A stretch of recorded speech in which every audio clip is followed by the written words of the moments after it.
Look alive. Hello and welcome to One Shot Initiative. Everything's looks like it's refreshing here. I should probably turn off the refresh thing. But anyways, welcome to One Shot Initiative of All Tower Media. I am your GM, Josh, otherwise known as Solaris. I am joined by my friends Matt and Luke. We are going to be diving back into Wild Beyond the Witchlight. Yeah. Who's Do you do voiceover? breaking stuff over there? Well, I was tearing open a letter. It's very loud. Sorry, I didn't realize it was this. It's a plastic envelope letter. I was trying to do it under the table, and it wasn't working. Kind of like you were like living inside a bag of chips for a second. God, I wish. This is our third episode. Unfortunately, I don't think we're gonna have Hannah much more. We'll see how the future goes. She has a very, very busy schedule. She's spending some quality time with her family this weekend. We'll see what the next session holds, but we do have Manx and Valen today, and Manx is super excited for carnival games. I know it. Oh, I see the functionality in all of it, baby. Yeah. I have plans for Manx later this episode, so we'll see how that goes. Okay. So who would like to give us a recap of last session? Luke would. Oh, I would love to. Hey, give a recap of last Luke, session. how do those bus tires taste? Well, it's a place that I'm familiar with, so I've gotten used to that flavor. I'm just going to finish my text message while I'm sharing this stream with other people. No worries. I can actually do it. So So far, we have been introduced to the Hourglass Coven of Hags. We were in pursuit of Kettlestein, which was the bird. What you call it? You know what I'm talking about. He's the Kenkanite, because thank you. We add tail modifiers on the end of things. So like you're a Tabaxian, I'm a Tabaxian. You're a humanite. That would be a humanoid. So I'm still trying to. I'm still trying to apply like a little bit of reason to what I'm doing here. No, just I do have a note that specifies that I did receive a black aura finger left by a zombie, which gave me a spell for Wither and Bloom. It's just once. Yep. I do have a note here in regards to Ellie Wick Tumblestrung. I don't recall what their whole deal was. There was a frog pig child with a lollipop that we keep seeing popping in and out. Yeah. And there was Tasha the Wizard and Iggy. I made a note for those things as well. So last session, you guys met Fella, a white-haired female who just came through a portal, brought a few zombiboids with her. You guys took care of those, got introduced to her. Then you tried to chase down Kettlestein. You got some information about how he's worried about his patron. You did meet Eliwick Tumblestrom, who was a planeswalker. And for meta reasons, you guys, she is a actual planeswalker for Magic the Gathering. Like I was about to say, that sounds very Magic the Gathering. Yes, she is a legit planeswalker, and recognize that Fella was a manufactured planeswalker, an artificial planeswalker. Oh, interesting. You guys caught a little bit of that conversation there. And then you guys also went to the Hall of Mirrors. Did a little shenanigans over there. I don't recall me going to it. Manx was not there, and I disagree that any shenanigans went on. Valen and Fella went, and Valen got stuck by the statue, if I remember correctly. Wasn't there like you triggered like the trap in the Hall of Mirrors, and like you weren't able to do something? I vaguely recall. Yeah, it was that. just some silly shenanigans that didn't last happened. very No, long, it was just fun carnival stuff. Yeah. And you guys met Candlewick the mime and found out that his voice had been taken by none other than Kettlestein. Yes. Yes. You also met Thaco the clown, who was guarding the staff area, and Burley the bugbear.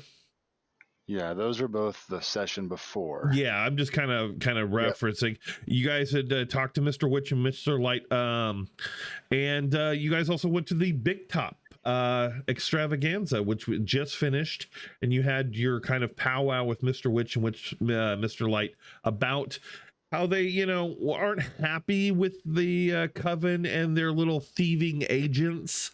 But they had made an agreement that they didn't want to go back to their dark carnival. They like this carnival, so they switched. They were only supposed to switch carnivals with the Eladrin for 1 year, but they liked it so much they made a dark bargain, if you will, to keep it. And the trade-off was they let the hags kind of just take what they want from non-paying patrons, such as yourselves.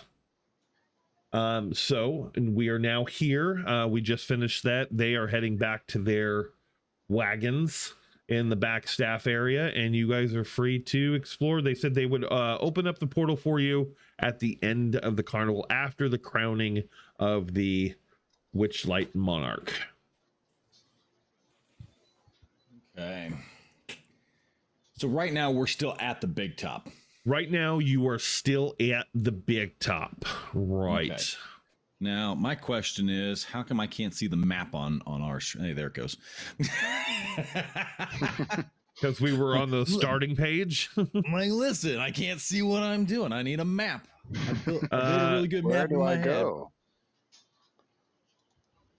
Okay, so we're alone currently. Did they leave us? Oh. All right. We are currently at the Big Top here. Right. And they are leaving unless you wish to have any more conversation with them. I don't desire to have any type of conversation with them currently. I used spells during during the encounter, correct? Yeah, you are completely tapped, if I remember. Is there a way for me to meditate or something of that nature to replenish a bit of that instead of doing things? It's called sleep.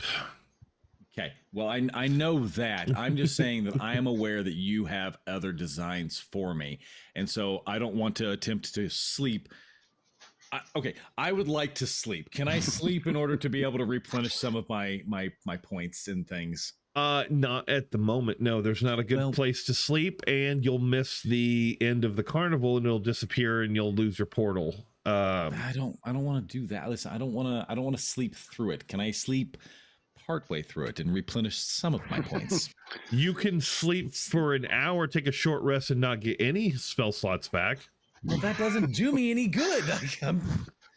So in Dungeons and Dragons, and have Valen carry me around everywhere. Listen, this is okay. This is the part that I'm frustrated about. I saved this white-haired chick coming through the portal, okay, and now I'm tapped. I'm useless. All right.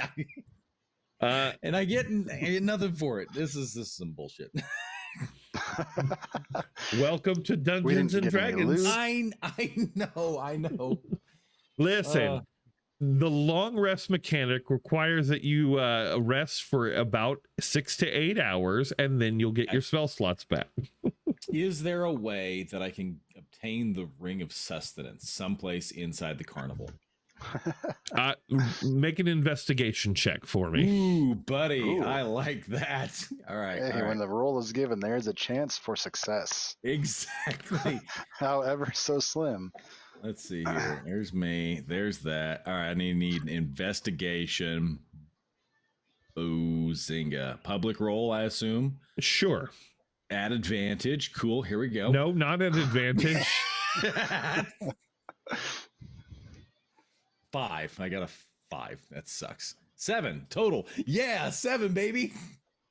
You find 7 of them. Yes. Yes, because that's how that works. No, you spend the next 2 hours Shit. searching the carnival, and you have a feeling that finding such a ring in a carnival such as this is kind of like finding a needle at the bottom of the ocean. Well, they sell food there, so that makes sense. I just thought that like maybe they'd have it as like a prize or something. That's what I was going for. Yeah, they have high level magic items as carnival prizes. so- Sure.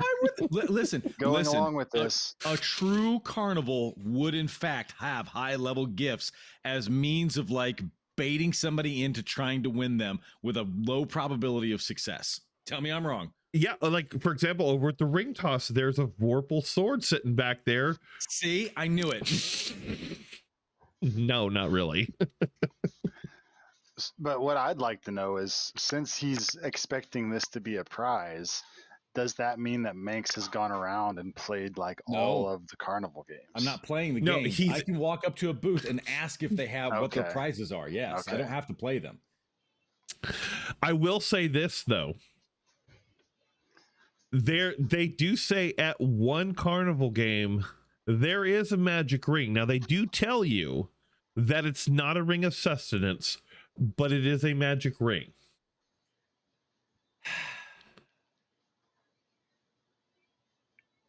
All right, fine. Let's play it. It's going to require you to pay 1 gold per attempt. Oh, are you kidding me? Do I have money? Am I loaded? Do I have money? Let's see here. Inventory. We should have a little bit. I've got 9 pieces of gold, but that's really spinny. What's the game? You have to pop 3 balloons with darts. With darts. What's my dexterity? Do I have like a This feels significant? like it's made for a monk. I'm a cleric, so I've Oh, got 10 that's- 10 dexterity. Why did So- I think that you're a monk? Because the next game we're playing, I'm going to be a monk.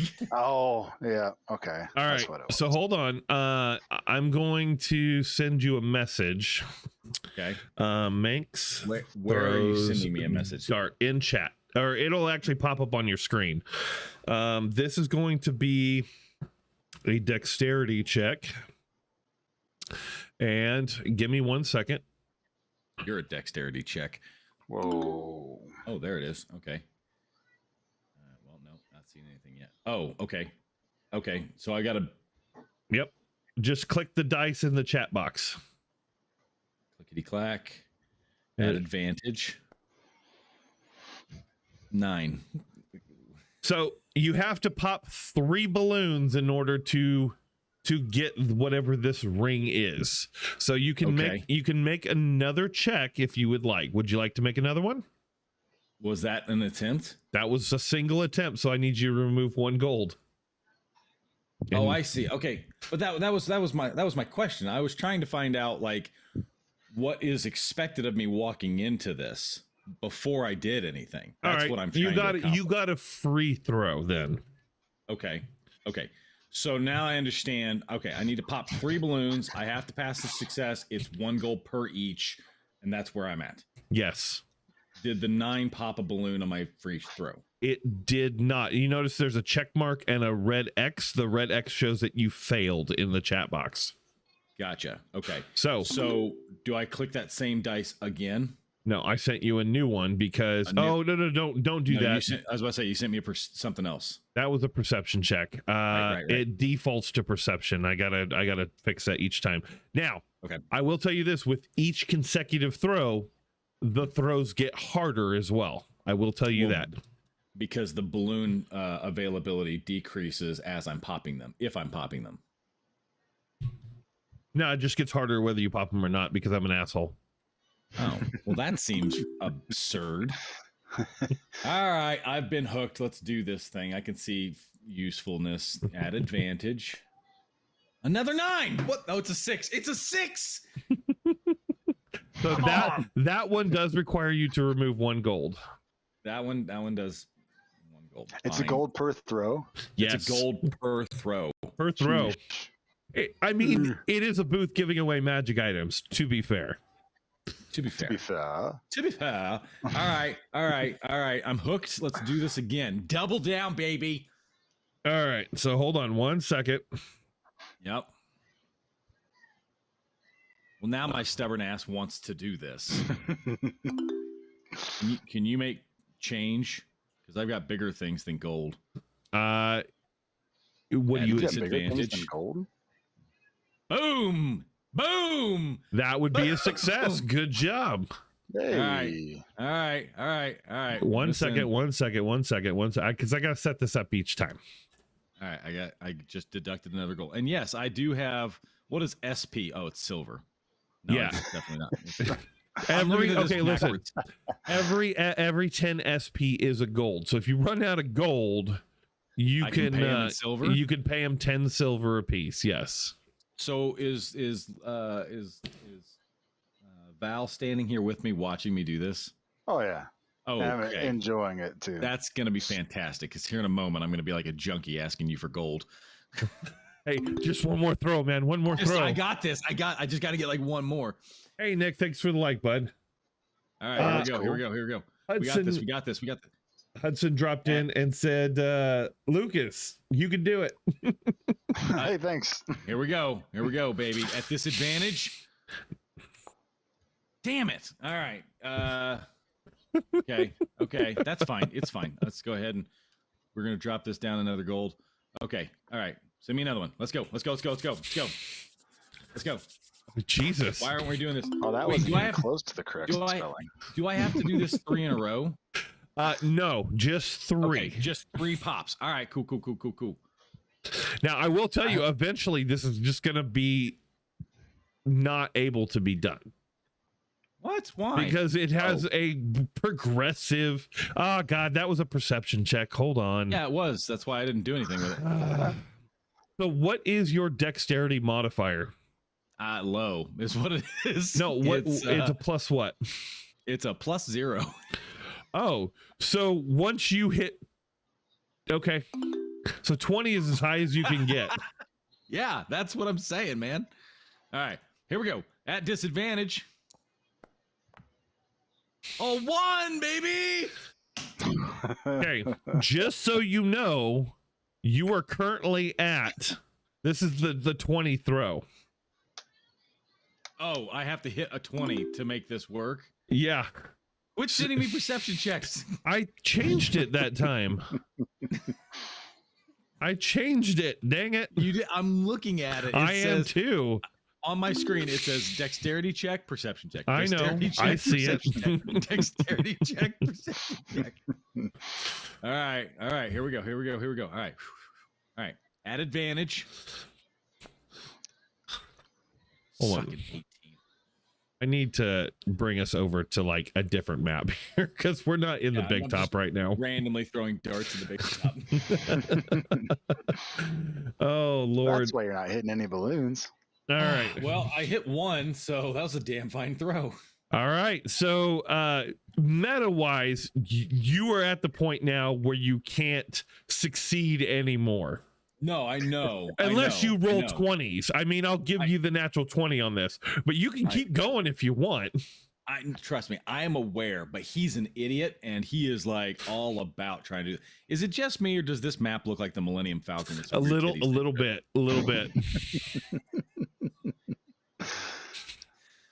All right. So now the guy that's running this specific booth. Yeah. What is he paying, or what is this person paying attention to? Hold on. I have music going off and it's driving me nuts. We have the music problem again. The power of a live stream, folks. All right. So what I figure, at least I know what it is this time. That is true. It is on the map. And what I'd like to do is edit that and turn it down. I wouldn't mind having it. Can you guys not hear it? Nope. Interesting. I hear it just very faintly right now. Okay, good. Faintly is good. Okay. So I bet you if I move my character over more to where he is, that I would probably start hearing it like we did that one. Yeah. Mm-hmm. But I'm not moving. So. You should have freedom of movement. I'm saying I'm not going to move. It's more or less what I'm saying. Not that I can't move. Why is it still so loud? Well, because you're in God mode. You're the one above all. I mean, I am above all. I expect music issues every episode as a bit by now. You know what? You wouldn't be wrong. and humble. All right. So. All right. I'm not going to do it again. I have failed too many times at this point. I would say that for propriety's sake, my character is aware that like this is just a fruitless endeavor. Okay, so the proprietor here, he's just a dwarf wearing some very flamboyant clothing with like one of those big puffy collars, and just looks like he looks like a carny. I mean, pitted face, you can smell his BO from like 10 feet away. Like, you know, he smells like cigar smoke. Tell us how you really feel about carnies, Josh. And hands you a stuffed beholder that's about the size of a softball. Nice. I'm adding that to the list. Where's my pencil? There you go.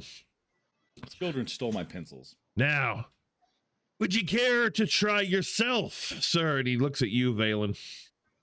I hand out a gold piece. He's doing it. I'm gonna be right back. Doing I gotta grab a pencil. All right. All right. So you have to get 3, right? Yeah. Let's see. Okay. While Manx was playing, what was the dwarf running the tent doing while Manx was playing? Where were his eyes at generally? Make a perception check. Okay. I have returned. Did he do it? He's making a perception check first, so retroactive one. Oop, I might not have made that. Is that a 3? Is that really a 3? Yeah, bro. Okay then. So I don't know. That's fine. Did he get a free throw as well? Whoa, I am lagging way behind. That just now showed up on my screen. Really? I saw it on the stream before I saw it in my actual client. That's bad. Yeah. Okay. So it appeared that he was just watching the game. Like he was just standing back, arms crossed, smoking on a pipe, watching. Which is what I assumed he would be doing, but I was just curious. Sure. So in the chat box, you'll see something that says dexterity ability check. Yes. Big old gray dice next to your token there. Go ahead and click that, and that'll roll the dice. Yep. Okay. Public roll. Yeah, right? it should auto public, but yeah. Yep, it is. Just wanted to double check. One thing I do have a note on that I wanted to ask you about, Josh. Yeah. I have a note on here that I made for myself saying book provided from dark-haired woman with a face tattoo. Yes. That was a memory flashback that you had. That's right. Memory flashback. Remember, you were working on your at this cleric, the church or wherever it was that you studied. You were having trouble passing the first set of like your seminary exams or whatever you want to call it. And she located a book for you. Got it. I flipped the page and I was like, what is this random note? I don't remember this. All right. Are you ready for another throw? I assume that was a miss, correct? Oh, yeah. No, yeah. If you look over in the chat box, there's a red X in the... Oh, there it is. Okay, gotcha. Yes, I'm ready for another throw. All right. There's another one for you. Let's roll it. Give this thing a nice toss. Just throwing, I guess, is just not quite my thing. Yeah, so you're chucking these darts, right? And the first one hits the board, misses a balloon. This next one just hits the wall next to the setup. Yeah. And the dwarf kind of looks at it and goes, "Wonderful throw. Care for another?" Okay. Nope, I'm done. And he just says, "Thank you, come try again," and just starts dumping the gold into like a little lockbox. So much gold. -2 gold. All right. What else would Wait, you guys like I to didn't do? get a free throw, did I? Right. Go ahead and take a free throw. Yeah, you did not get your free throw, so let me send that to you here real quick. Oh, cool.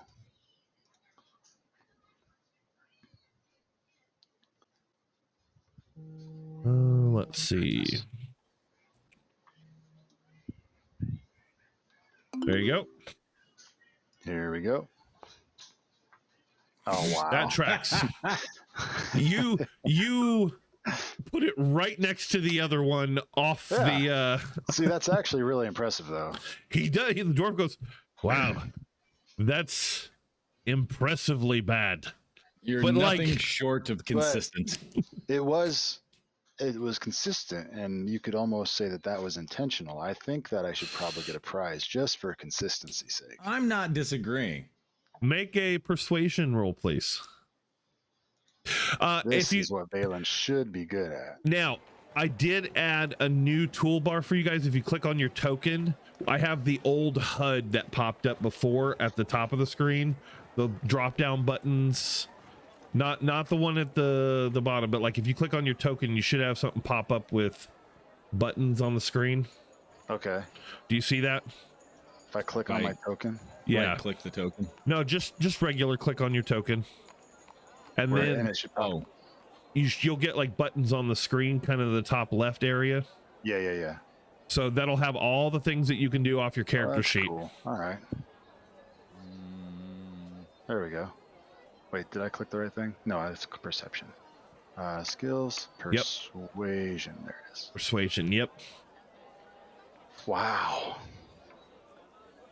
He goes, well, Total. normally you'd have to hit something. Have fun, Hudson. Thanks for dropping by. Normally Already? I'd say no, but why not? Oh, And thank you, sir. he hands you a tunic. Okay. It What is says, this? I survived Wild Beyond the Witchlight Carnival. Oh. Would Balin wear I this? feel like you're mocking me. Oh, no. Buzz looking alien. Oh, that's hilarious. All right.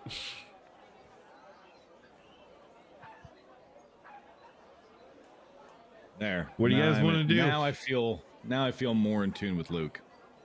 Oh. I lost mine. I don't know where mine are. Because we're both rolling terribly. Yeah, see, exactly. That's what it is. That's what I was talking about. Okay, so this is the only place that has a ring. Fine. I mean, I guess we need there to- are other games. There are lots of other games that you can play. I know that, but like, there's no utility in it. Like, I see no usefulness. You for can it. win The only- stuff. Yeah, but like, okay. Do I strike you as the kind of person that has stuff? Yes. I may have stuff, but does Manx strike you as the kind of cat that would have stuff? Yes. Really? See, because for me, I'm looking at Manx and I'm going, okay, he is frugal because he doesn't see a utility in like spending money on things except for like needing to eat. He doesn't even like share it with like other people, but he doesn't have any purpose for it either. Like if think of it like this, like let's say, have you ever read the book The Lies of Locke Lamora? No. So the whole book series, I love it. It's one of my favorites. But there's a band of thieves that just steal because they love stealing, but they don't have anything they do with it. So they've just got like this treasure trove of wealth, and they don't know what to do with it other than to use it to facilitate other schemes of stealing more stuff. And so that's the way I picture Manx. He's over here just going, I don't have any reason for any of this stuff. And there's no usefulness to it for him in that regard. Fair enough. Well, let me lighten up the map a little bit so you guys can actually see what the hell's going on. That's It- fair. All right. So there's lots of things that you guys can do. You can go to the Pixie Kingdom, ride the bubble pot teapot. You can go to Silver Song Lake and do the gondola swans. There's snail racing. There's a mystery minecart ride. Lots of stuff. There's a carousel. And then, like I said, more games. There's lots of things that you can do. The last time I went on the Dragonfly rides, I dove headfirst off of the Dragonflies onto the big top. Didn't I earn a gold for doing that? One thing, let's see, you guys' passive perceptions. Manx, you would notice this. Valen, you're about as perceptive as a brick wall. Thank you. You have a 10, to be fair. You're about as perceptive as anybody else. You're about as perceptive as I am dexterous. You do notice that the mood of the carnival over the last several hours has kind of dipped a little bit. Everybody's getting bummed out. Yeah, you don't know why, though. I would like both of you, and I can do this now because I have a new tool. I'll show it. I'll show this. Listen, don't go showing your tool on YouTube. Pretty sure that's against terms of service. I'm pretty certain it is too. All right, I sent you guys both a perception check. At advantage. 17, baby. That would be a failure for Luke, but Manx. Right. As you're looking around, also noticing the mood dip,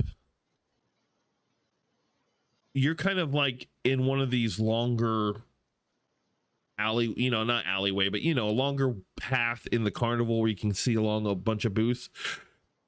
Down at the far end, before it kind of curves, you see another portal open. This one a little bit larger, black and purple, just like before. And you start hearing. Okay, hold on. I gotta work on my sound effects here. This is gonna sound terrible. Woo! Woo! Woo! It's oh my god, if the ghost train would have rolled behind you just then, I would have lost my mind. That's exactly what it sounds like. It sounds like a train, but neither of you know what this sounds like. The fella who I wanted to give some inside baseball information on this. That's fair. Does notice it as well, looks at you and goes, no. No. And then without any perception checks, the three of you see a large steel vehicle, as best you can tell, but it's also semi-translucent, barreling towards you at a high rate of speed and just It's coming straight at us. yes. I really wish you had a train whistle. I do too. Like a wood train whistle. That would be amazing if I had a wooden. I think I do somewhere. I'm just not gonna go look for it. Look, there's a baby. It's a Look, baby. The baby's back. Quick break on a baby Hi, break. baby. Hi, buddy. Hi. You gonna play You some gonna smile D&D? for everybody? You gonna roll a perception check for your dad so you can see things? Yeah, right. You gonna smile for everybody? Say Hi. hi. Look, it's you on TV. Hi. Everybody on chat, say hi.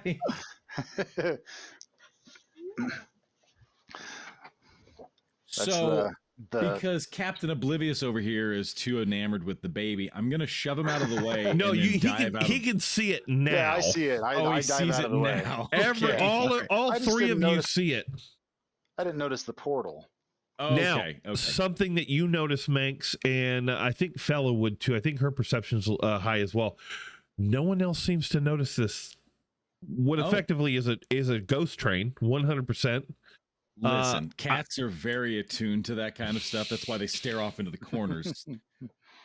Let's see. I'm gonna send this to chat for you. Do I not have the ability? I used to have a button that said send to chat. Huh. Well, that's irritating. Oh, there we go. That looks like Blaine, the mono. I think it's based off of Blaine. With ghosts dangling from it. That's not cool. Yeah. So that's what we see coming. That's what you see coming, and there are ghosts hanging on it.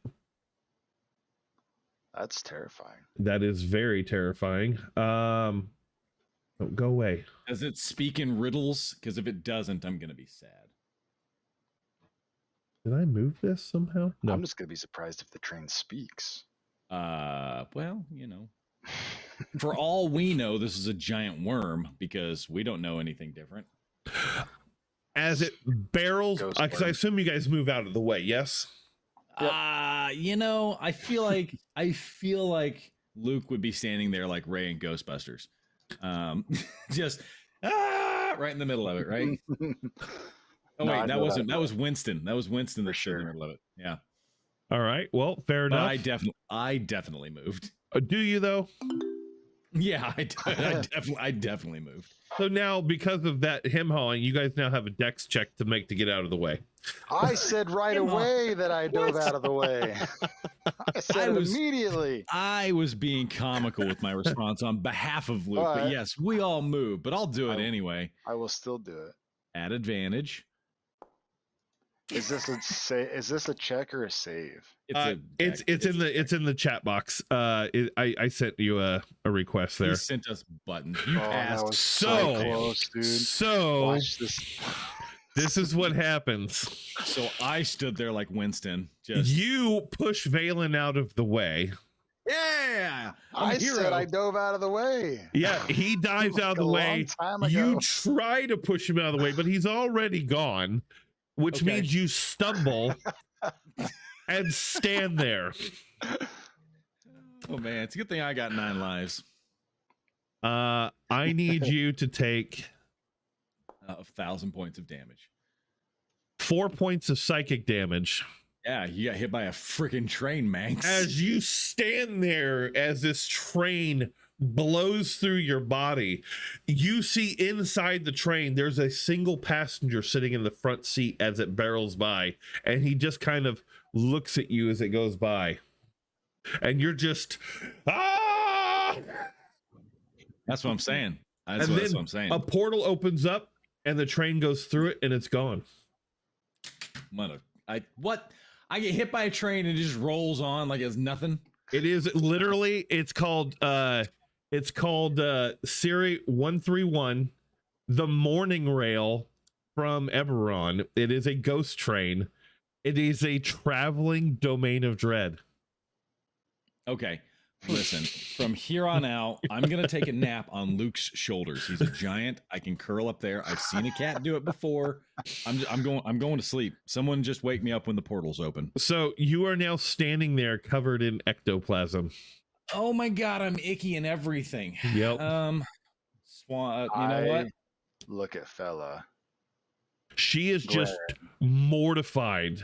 Yeah, somehow this is her fault. And I say, you knew what that was, don't you? It's not supposed to be real. Wait. It's not supposed to. It's it a looks myth. Pretty real to me, and I point at Manx. Well, clearly it's real, but it's not supposed to be. Captain Drippy over here. Look, I'm from a place, I told you guys before, from Eberron. This is like a myth that we have. This train that barrels through, this ghost train, it's not supposed to be real. As Captain Drippy just drips. That's exactly what it is. And like there's a clown that's like walking by and kind of doing his little shenanigans and walks up to you, Manx, and sprays you in the face with water and kind of wipes your face down. And then boops you on the nose and continues on. Oh, what a little. Your face is clean, at least. You know, I don't want to talk about it. That was icky. Are you having fun at the carnival, Manx? No, I am not. I would like to return to my work. All right. I have been very calm and cautious about all of this. I'm Very much wearing thin. And again, the mood of the carnival seems to have dissipated. I feel Again. like the mood of the carnival is dipping every time my mood dips. Is that what it is? Is that what's happening? Make a insight check, please. Ah, come on. Oh, I'll just send it to you because I like my new tool. I got it. Damn it. Insight. But I can set a Boom. DC. Yeah, but like 16. How's that? That's a 19. A 16 roll plus 3 modifier, 19 total. Learn to read the thing. You seem to think that there actually might be a correlation with your mood and the mood of the carnival. Dude, someone needs to cheer me up. I need a cantaloupe. I'm hungry. There are plenty of food vendors around. I'm gonna look at these two and I'm like, if someone doesn't get me a melon right now, I'm gonna lose my mind. So you're saying that you control the mood of the whole carnival? I apparently control the mood of this entire place. It is. Well, why don't you just me. choose to be happier? I can't choose to be happy. Matt, I feel like you can, though. Matt, just choose to be happier. Listen, that is off topic, and we will talk about that on State of the Nerd later this evening. It's not like Matt doesn't hear that at least once a week. All right, so that is a very sensitive subject for me, Luke. I didn't mean to bring it up on stream. I apologize. Fella goes over to a food vendor and she gets you a hot frank wrapped in cornmeal, effectively a corn dog. She gets you some fresh fruit, like a bowl of melon, and a piece of street corn. All the yummies, and hands it to you and goes, okay, all right, just I can tell you're hangry. Listen, I am going to, because this is a true thing for me. You guys get to learn a little bit about me right now. I hate corn dogs, so I'm gonna throw that away. Well, she takes it back if you're gonna throw it away. I'm gonna just do the whole like turn your nose up at it and look at it like very disdainfully and be like, just no. I picture it's like when you hand a piece of food to a cat that it doesn't like, it just goes. Yeah, that exactly. I feel bad for all the sympathetic vomiters out there that we just did that. I need to add a trigger warning later, maybe. Yeah. Listen, there's a moment where you might gag a bit. Because it's not okay. I love hot dogs. I don't like corn dogs. I just don't.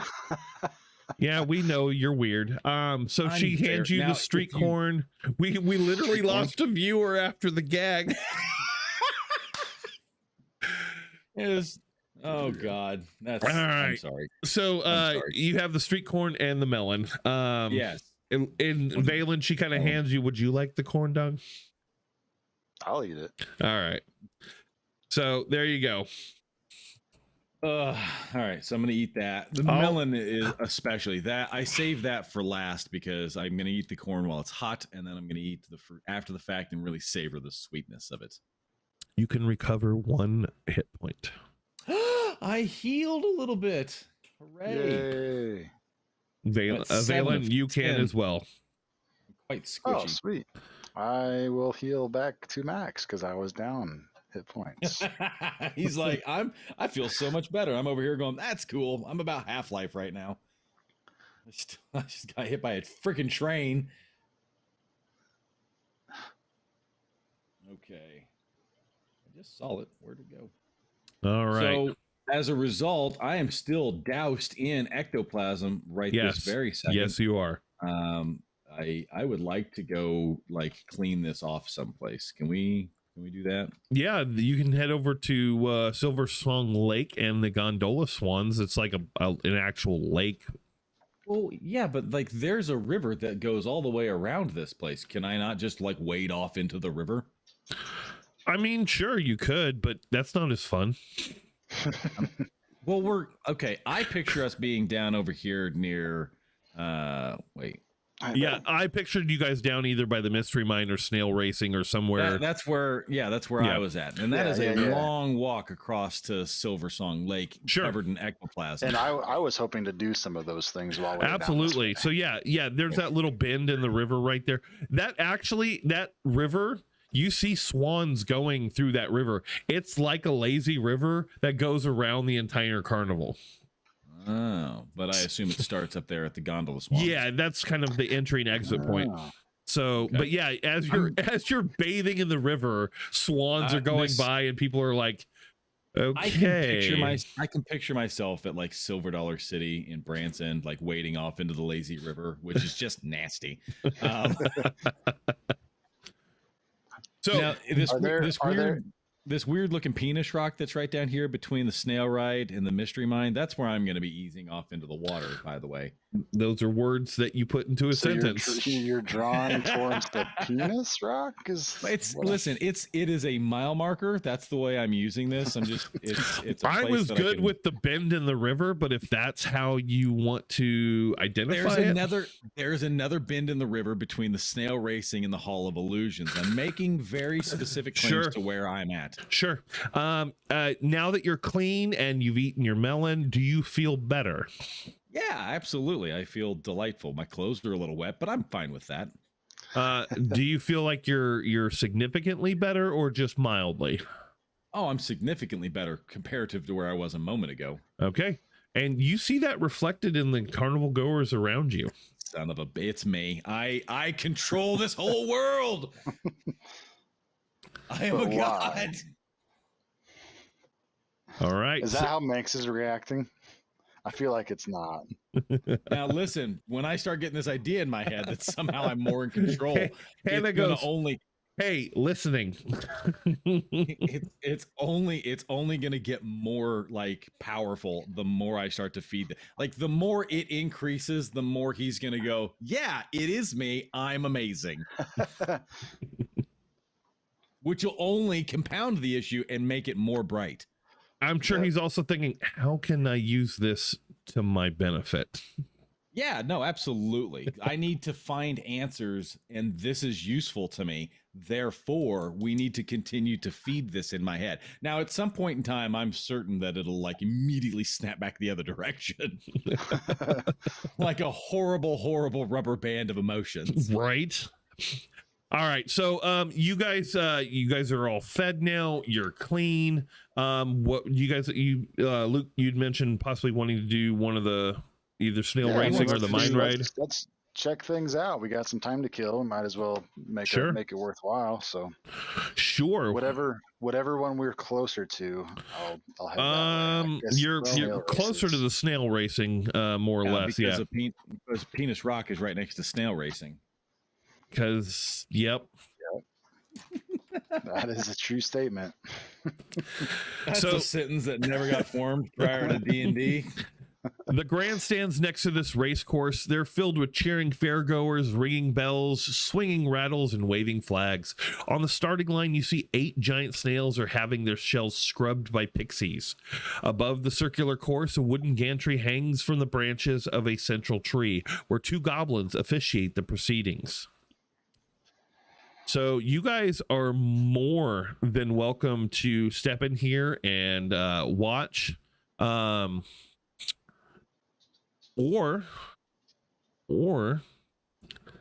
you can participate as a jockey. Yeah. Listen, much like cucumbers, I'm not doing this. So, Valen, do you want to jockey a giant snail? Valen will definitely jockey. All right. So you have your choice of you can either pick a color or a name, or I can roll randomly for you. The names are Shelly Moo, Nimblefoot, High Road, Quickleaf, Flower Flash, Wizzy, Breakneck, and Queen's Majesty. Wait. You're picking out the name of the snail you're going to be riding? Yep. Oh, I thought you were going to be able to name one of them and then ride it based on that. No, they've already got names. Well, that sucks. I feel like... Because that's what I would name my snail. I had one. Why am I teleported off the map? Yeah. all of a sudden? Why? Yeah. Why? Why did you move? No, I didn't. Nope. I was typing something, and then suddenly it like pulled me all the way across the map out into oblivion. I was up there near the shot apple. Yeah, I'm not quite sure what happened there, but here we are. If you look at the chat, that's what I'd name my snail. Bending you. No. That's beating Beating you. yeah. So I'm gonna That's go my with Queen's Majesty because I feel like all the other names are trying to make them sound fast. Okay. So Reminds me of the Queen's Anne Revenge. yeah. All right, we're loading up the snail racing map.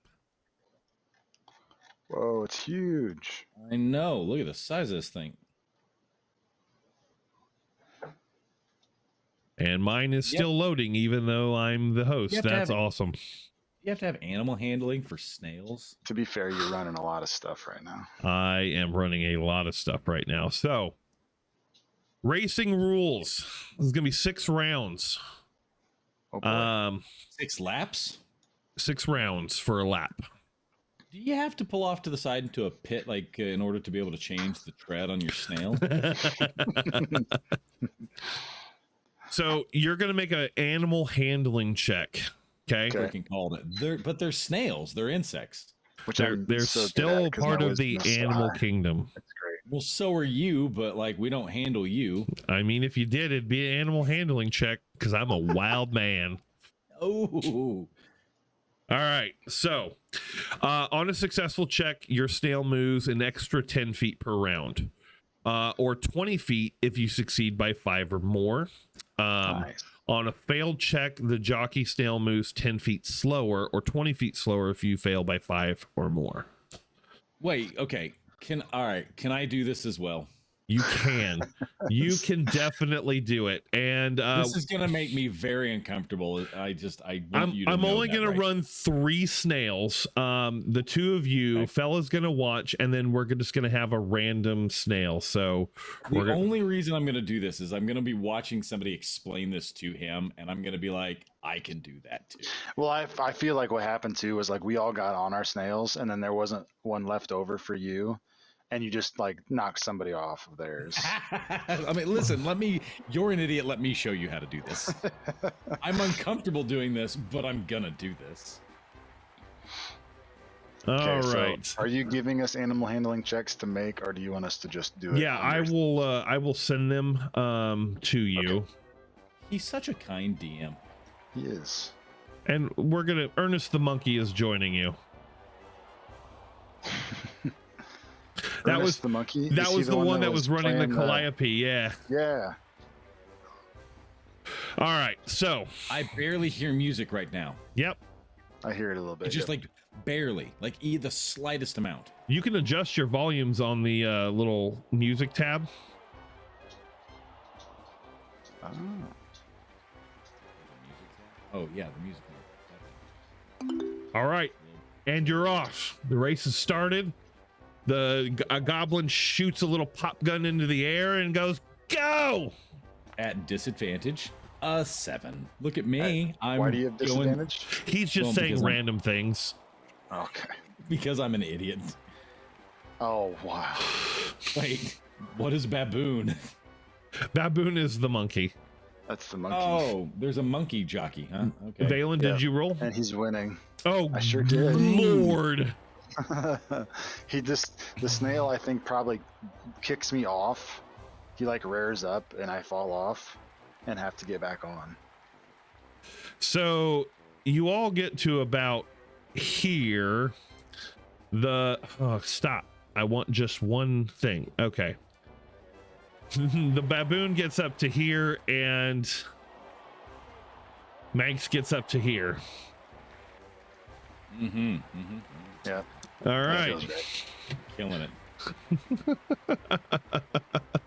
All right. You ready? Yep, send it. Yep. I love that Josh has this new toy because like it Right? saves me from having to dig for things. Oh my gosh.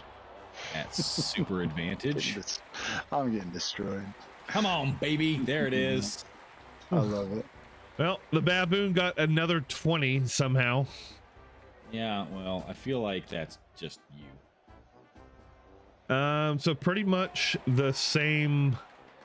Hold on. We're gonna move the monkey there.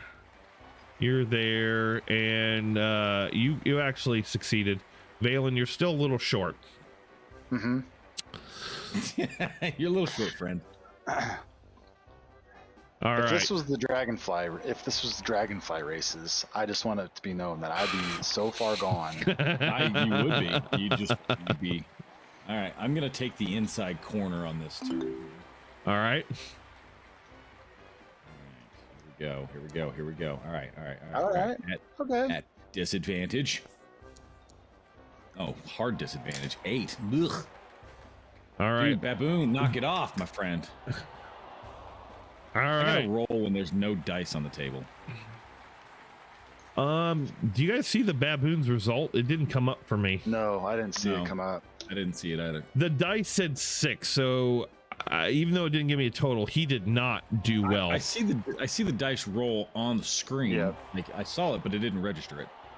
All right, so Valen actually moves parallel with To the monkey. the monkey, and you Nice. start taking the inside curve, but you come up a little short. Actually, we would probably, being the third round, we'd be a little further ahead. It's only 6 rounds, so I got to get you Yeah. guys up a little Yeah. higher. Wow, Probably. these are moving a lot faster than I thought they would be. Oh, they're Dude. very fast snails. Listen, move me. Yeah, this is like Turbo. Don't right? leave me behind. All right. Yeah. What was that snail Turbo. movie? Turbo. Yeah, turbo. Yeah. All right. You should have like markers on this that indicate the sections of where you're at. I should, but I bought this map as is, so here we are. Well, not you, but it should. It should. It should be It's divided designed off as- into six sections. So You'll that get this it. way Good you job. can You'll see get that. there. Come on, struggle bus. Listen. I'm gonna need you. Baboon going real slow on this one. At Okay, now advantage. Yeah. Didn't come up. What did you 'Cause roll? It rolled a 17. 6. It rolled a 16, but then the baboon's dice hit it, and it switched over to a 3. And I wonder if that's why it didn't register. Possibly. Yeah, you're 16. I can see your roll. He did roll a 16. Yeah, no, I saw as that his- as well. So the as his baboon doesn't base. go very far at all. Man, my stuff is lagging so bad. Suddenly, I am way out in front. Cinderella story out of nowhere. Hold on, got to move you guys a little further than that. If you get that reference, I applaud you. It's a Cinderella story out of nowhere. All right, there's 4. Probably should be further than that. They're gonna really come in fast to the home stretch yeah. here. All right, here we go. Right, come on, baby. Here we go. At advantage. Oh, nice. Mm-hmm. 20. Wow. Yeah. A 12 will get you at least regular speed. And the baboon got He's a getting left 9. in the dust. Yeah, he is. Listen, he's all push on the front end. All right, hold Aha, on. That's what she said.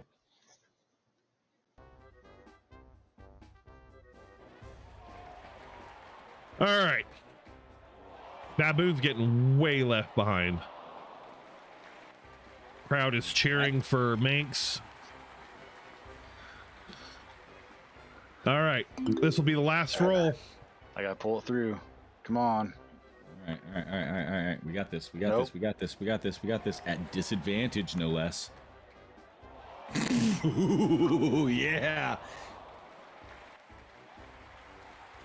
He rolled a No, natural just 1. no. It just says no. I love that. His snail ejected the baboon. He's just DQ'd at this point. That means Manx is going to be our winner. Thanks for the win. Valen coming up right behind him. And the baboon got ejected about right there. I'm going to basically just be like, well, I knew I was going to win. Just so full of myself. Hands go up. All the banners that are up are all multicolored. Suddenly magically change to black, as that is the color of Queen's Majesty. And that would be Luke's ride. Oh, I'm sorry. Well, who were you riding? We didn't pick. Oh, you want Shelly Moo, Nimblefoot, High Road, Quickleaf, Flower Flash, Wizzy, or Breakneck? No, High Road definitely checks. High Road. All right. So they changed to purple. Apologies. They changed to purple. The banners flick. Purple sparks go up around the track. All the lights shimmer to a purple color. And you are taken to the winner's circle. Hooray! They put a ring They put a ring of roses around the snail's neck, and they hand you a small, like, silver cup. Hey, nice. This is if you can use this cup around the park to get free refills. Congratulations. Oh, nice. It's a commemorative cup.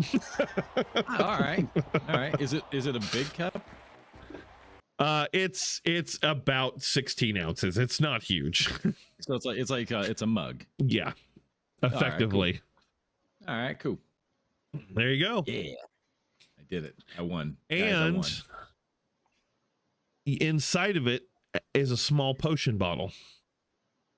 Oh, what? Do I know what it is? You ask, and he tells you. He goes, "Oh yes, that potion will give you the option to have a better chance of success at something. Basically, you have a potion of advantage." Hashtag Harry Potter. So I will add that to your sheet. That was fun. Mr. Manx, who didn't want to do anything.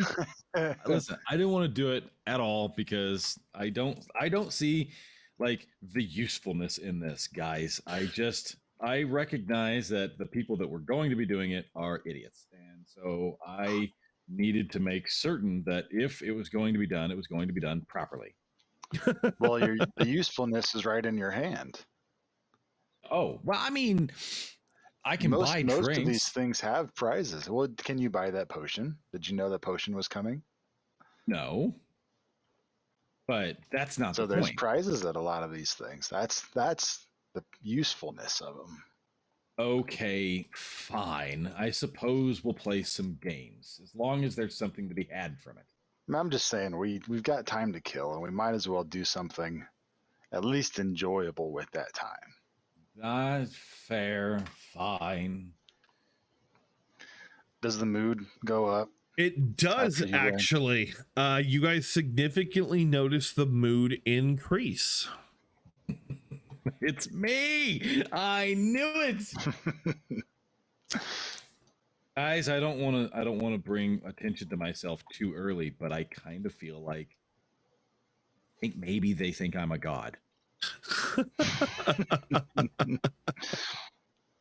I don't want to draw attention to myself. I don't want to draw attention to myself, but like I feel like everyone around here is bending at my will. Sure. Where did you go? Way up inside your butt there, Morty. Where is your token? There it is. Right there. Yeah.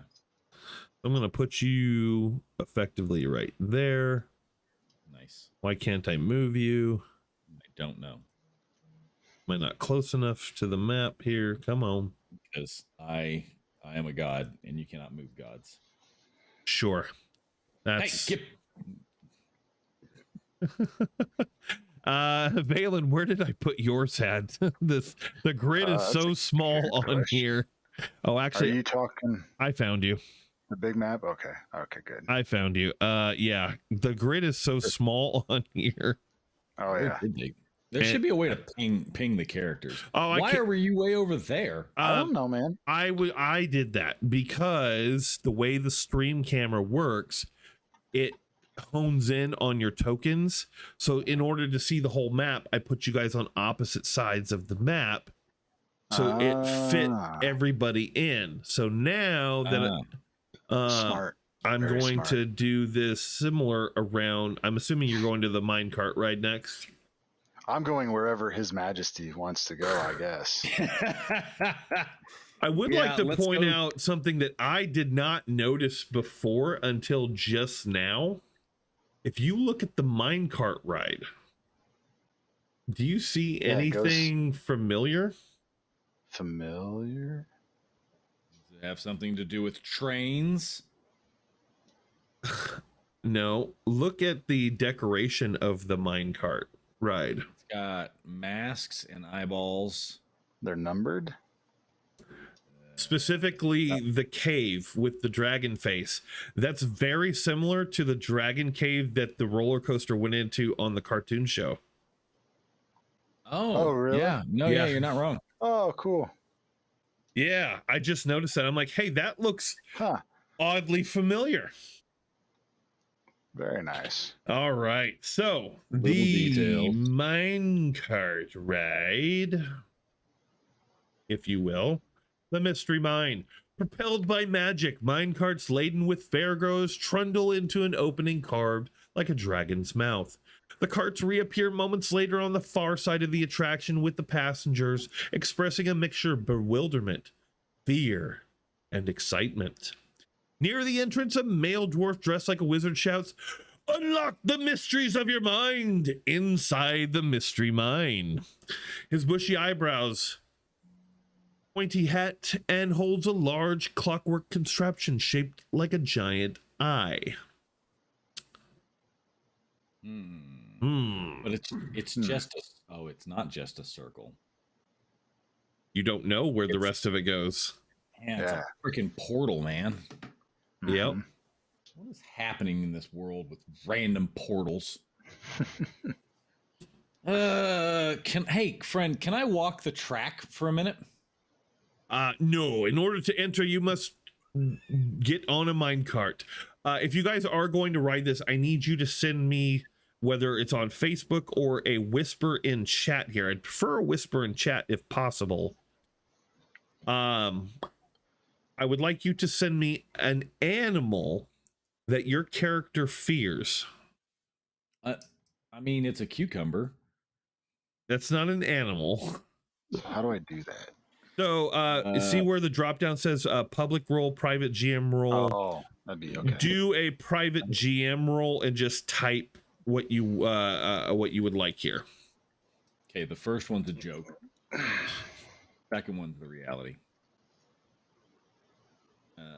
Let's see here. Can Luke, can you see Manx's chats? Yep. Oh, well, they didn't go private, did they? I've got it on private GM roll. That's weird.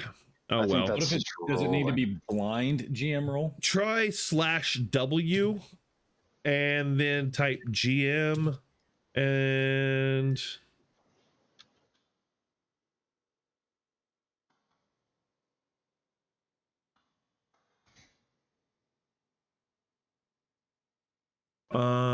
yeah, you should just be able to type GM after /W with a space. Yeah. Space. Yeah, /W space GM space and then type your word. Just because you saw it, I'm going to change it. This is going to be funny. Okay. There you go. All right. At work, Yep. That tracks as Yeah. well. right? Let's see. I was going with snakes because of the cucumber joke, but you know.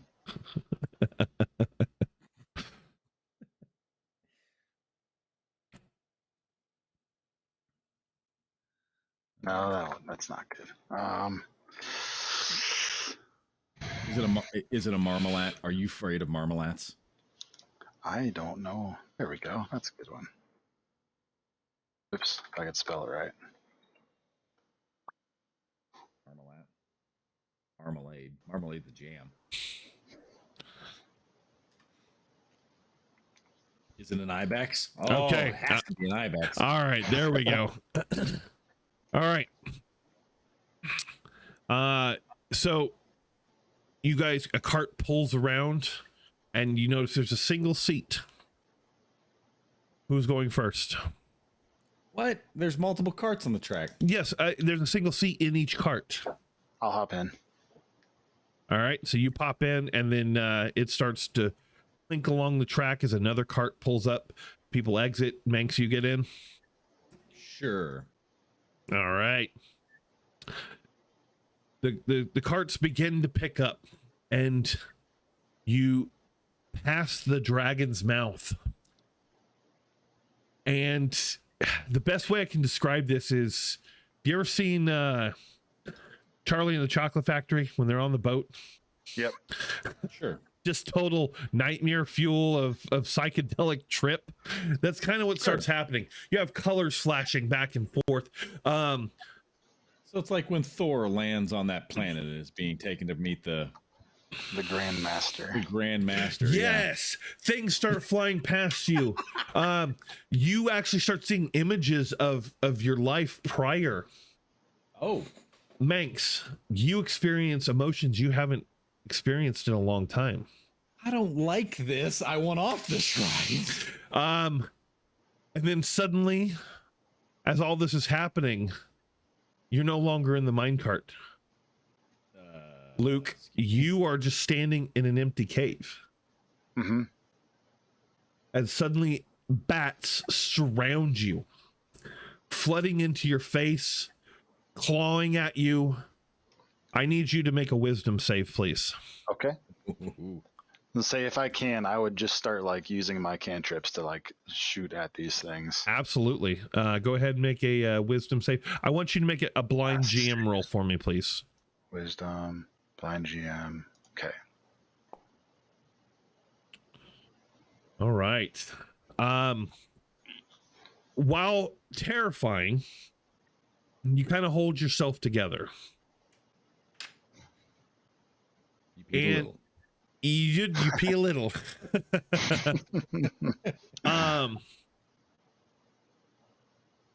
The vision shifts.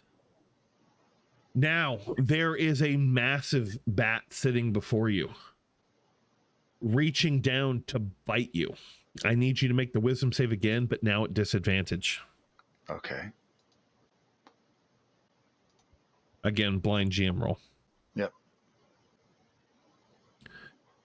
This time, you cannot help but just completely lose your ever-loving mind.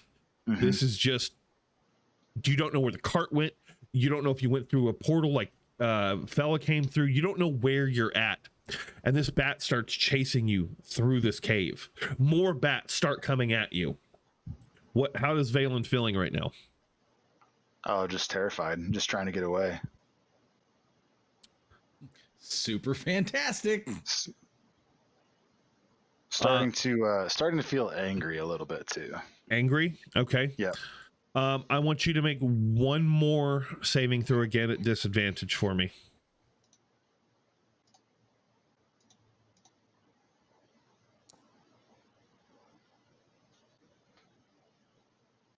This time, that anger pushes through. The fear starts to subside. And just ahead, you see an opening in the cave. You don't see light on the other side, but you do see it's like a doorway in the cavern. Mm-hmm. You burst through it, and suddenly you're back in the minecart, and you suddenly feel, man, you kind of laugh a little bit. Like that was, okay, that was silly, but terrifying, but Mm-hmm. You take a deep breath and you come out the other side. And the minecart starts circling around for the next passenger. The anger is still kind of... Oh, I would imagine. Up. Manx. What up, boo? Your cart enters the dragon's mouth. And again, you get these psychedelic visions. You start seeing images of your past. You have these emotions that have been void in your life for so long. You suddenly feel a lot of the emotions you should have been feeling all hit you at once during this carnival. You feel joy, excitement, exhilaration. You feel fear from the zombies. You feel satisfaction from healing an ally. You have all of these things hitting you at once. How is that, how is Manx feeling with all of that? Overwhelmed, probably like straight up panic attack mode. And it's at that moment you find yourself outside of the minecart, lying on the ground in like this dank basement. It looks kind of fun. like a basement from the monastery where you learned. Okay. And while you're kind of propping yourself up, looking around, a swarm of rats just start running over your body. I need you to make a wisdom save. Blind GM roll. Blind GM roll. Blind GM roll. And I need you, and I need... Wait. Blind GM roll at advantage, because I'm a boss like that. Yeah. Not so good there. Crap, are you kidding me? They start clawing at your face. Some of them are like pushing their way into your mouth. No, my Yep. mouth would be closed. Oh no, they're trying to get in. They're clawing at your chest. You know those little like jowls that cats have, but their teeth are locked down. I can feel them getting in under there, but definitely not past the teeth. Oh yeah, no, they're pushing past your lips. How is Mike's feeling now? Oh, fucking petrified. I need you to make another wisdom save now at disadvantage. Like when you're laying on your back and like you have you ever had sleep paralysis? Yes. Okay, it's like that. He's stuck there, but with rats. And his arms are flailing, his feet are kicking, but he can't like get his chest to come up off the ground. You don't know if you could because of the weight of the amount of rats that are on you. Right, like that. So just sheer nightmare panic, okay? Give me another one at disadvantage. Oh, like an actual disadvantage. An actual disadvantage, yes. So we're going to go with an actual advantage roll. Good.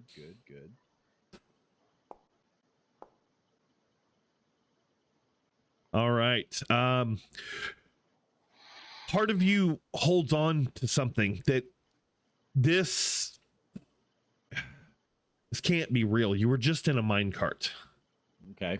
You are able to move your hand up to the holy symbol on your chest and you grab it, and it gives you the fortitude to push some of this out of your mind, and they fall off of you and fade.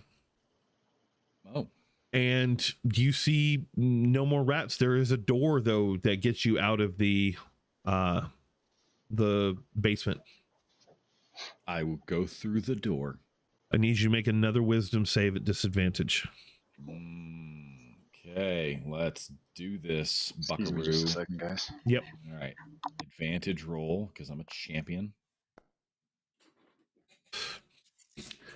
Standing in the doorway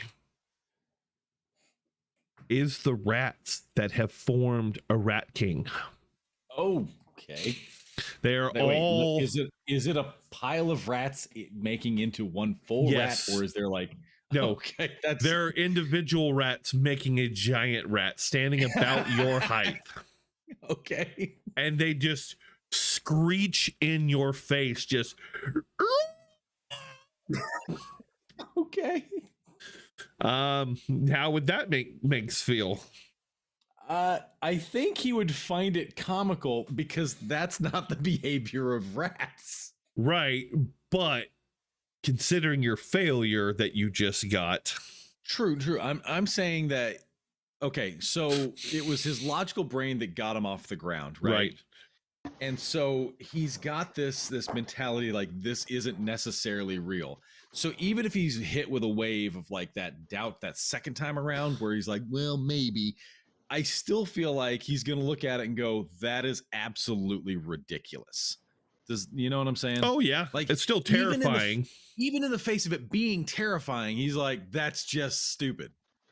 All right, I need you to make one more, as you've had multiple failures. All right, so we're going to do this at disadvantage as Yes. well. Okay, all right, here goes the advantage roll at normal. Yeah, they collapse on top of you. Oh, good. I wanted a bear hug from this thing. And you are completely wrapped, and you find yourself now in a warren of giant rats surrounded. I was wrong. It's real. Oh God. Oh no, you feel the pain of being bit. Them again trying to get into your mouth and other places. Oh, fun. They're I didn't realize it was that kind of party. They're just trying to get in everywhere. I need you to roll a 1d3 for me. More damage. Let's see here. 1d3. Oh yeah. This will be interesting. You're not gonna like this. 4d. Where's a d3? Just do /r space 1d3. /r space 1d3. Yep. What is a d3? It's a chance of 1, 2, or 3. Oh, Good. That worked. I rolled that blind. That's fine. You receive 1 level of exhaustion. Oh my God! It could have been a 3. Keep that in mind. Could have been. Three, Sure. 3 is 2 levels away from death. Oh boy. Where do I list that on my character? On your character sheet, there actually is a spot for exhaustion. Conditions. It's under conditions. I got exhaustion. So 1. All right. Yeah, I got a yellow So smiley face. you now have disadvantage on all skill checks. Dude, I've been rolling disadvantage the whole game. I'm still a boss.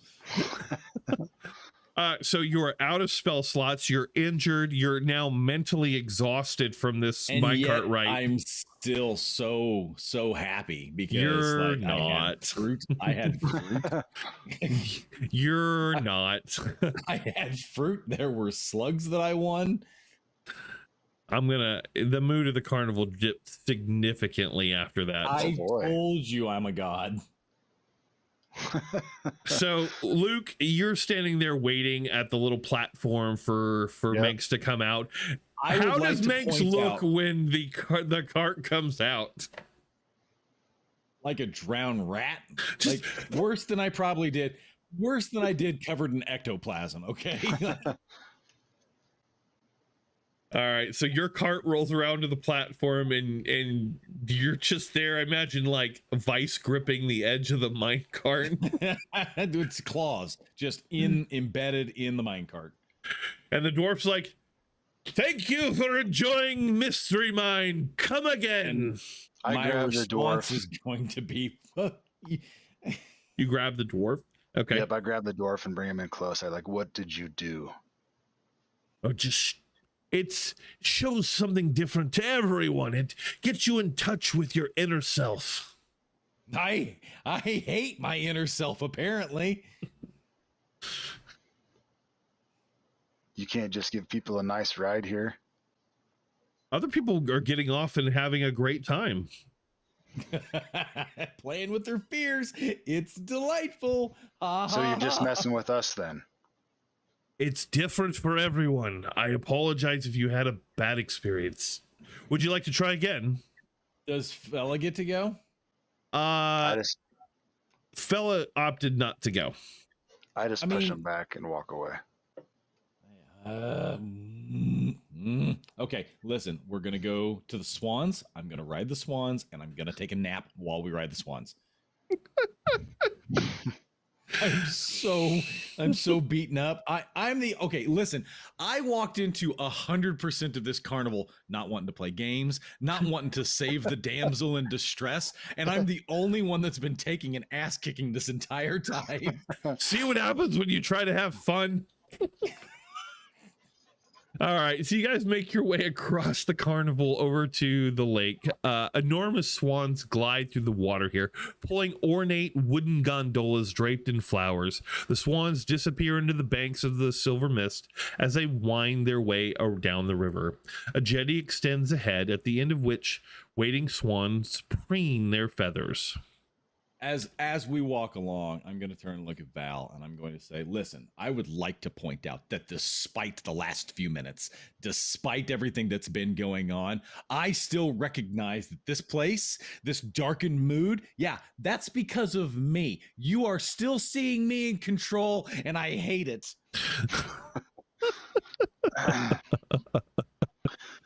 That gets And then Valen. I'm gonna just storm off to the swans. Valen cracks a little bit of a smile at that. All right. That kind of broke the tension within him right now, so he'll follow along with Manx. All right. So you guys walk out onto the jetty here. There is a gondola waiting for you if you'd like to all hop aboard. All aboard, get on the duck. It's very comfortable seating. Okay, full stop for just a brief moment. How is it that Wild Beyond the Witchlight is so much like Branson? I don't know. But you know, the next thing that you could visit is lame off, knock 'em off. Oh no, no. Not happening. Not happening. Can we go to the Uranus Fudge Factory? Do they have one of those here too? All right. So you guys pop in, and the swan actually looks back to you and goes, "Welcome. My name is Featherine. Oh Christ, it talks. Enjoy this calm and peaceful ride." Oh, thank God. All right. I'm going to kick back and literally try to like get as comfortable as I can to relax. So the swan starts pulling forward. Like I said, it's pulling the gondola. You're in a boat. The swan's in front. And you guys start going around the lazy river, as it were, heading back behind the big top. And it's nice. This is the first time you've really felt good, Meg, since you got here, other than the corn. The corn was in the melon was pretty good. Right? Then she looks back to you and goes, "What is joy?" Oh, no. I just want to take a nap.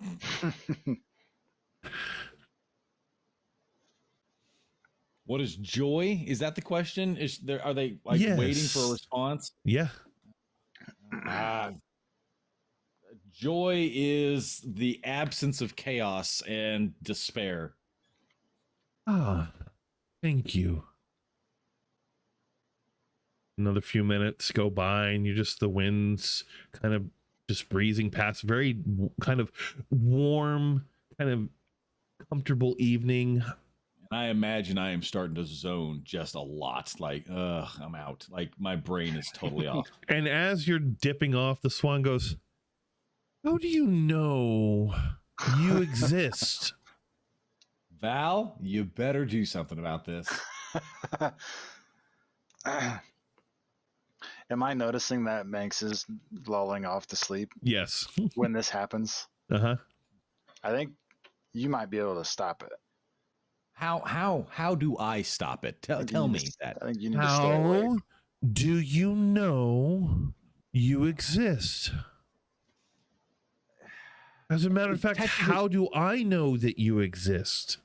Technically speaking, the real answer there is you don't. No one actually knows that they exist any more than they can prove that they're a vat or a brain in a vat. The problem that we run into is what's called heart solicism. It's an actual issue that is completely unsolvable. The only thing we can do is operate within the confines of the reality that we find ourselves in. Interesting.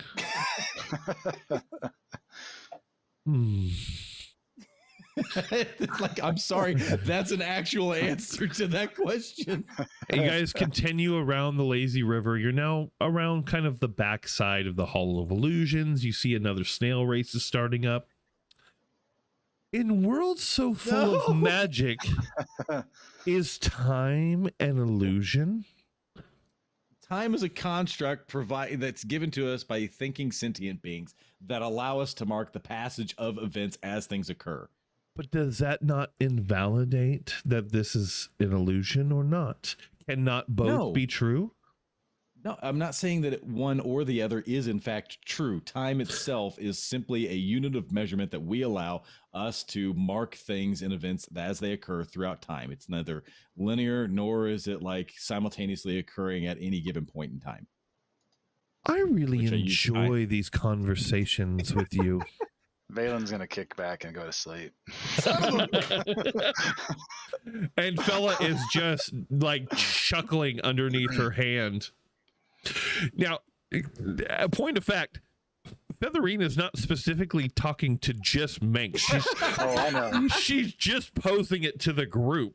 Yep. And I'm getting so worked up.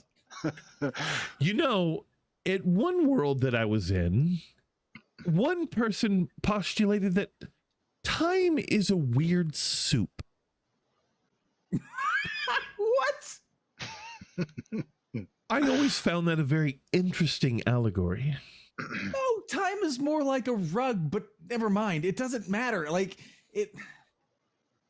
it's all woven together. It's why there is the whole perception of linear thought, but whether or not time travel actually functions or not based off of listen, time is a fickle bitch, okay? Would you say that cereal is soup? Cereal? Is cereal soup? Are you kidding me? No, cereal is not soup. It's just two ingredients, milk and cereal. That's it. Soup consists of multitude of things. Depending on the story that you listen to, it could even include a stone. Then what is soup then, if not just a bowl of liquid? Soup is a conglomeration of a multitude of different types of things, seasonings, noodles, chicken or beef or whatever the case may be. There is a more than just a two thing that goes into it. Oh my God, I hate everyone for sleeping. I wonder then if chicken cereal would be good. Oh my, a chicken cereal. As a bird is asking this question. You're right. Oh, by the way, why are we still zoomed in on the mystery mine? Why not? The viewership map. I can, because that's where our characters are at. You can zoom out if you want. On the map, on the gondola. On the map, that's where they're at. You can zoom. You mean on your personal map or on the stream map? On the stream map. Yeah, I'm moving it out. It's. I got to do weird things with it. Okay. I'm gonna just to the question of chicken cereal. I'm gonna just be like, you do you, boo boo. Interesting. Everybody's got their kinks, man. If you want to eat chicken cereal, go for it, I guess. Why is there something rather than nothing? Because is nothing therefore something? Nothing. We actually have no definitive context of what nothing truly is. That's not possible. Interesting. So nothing is the absence of something.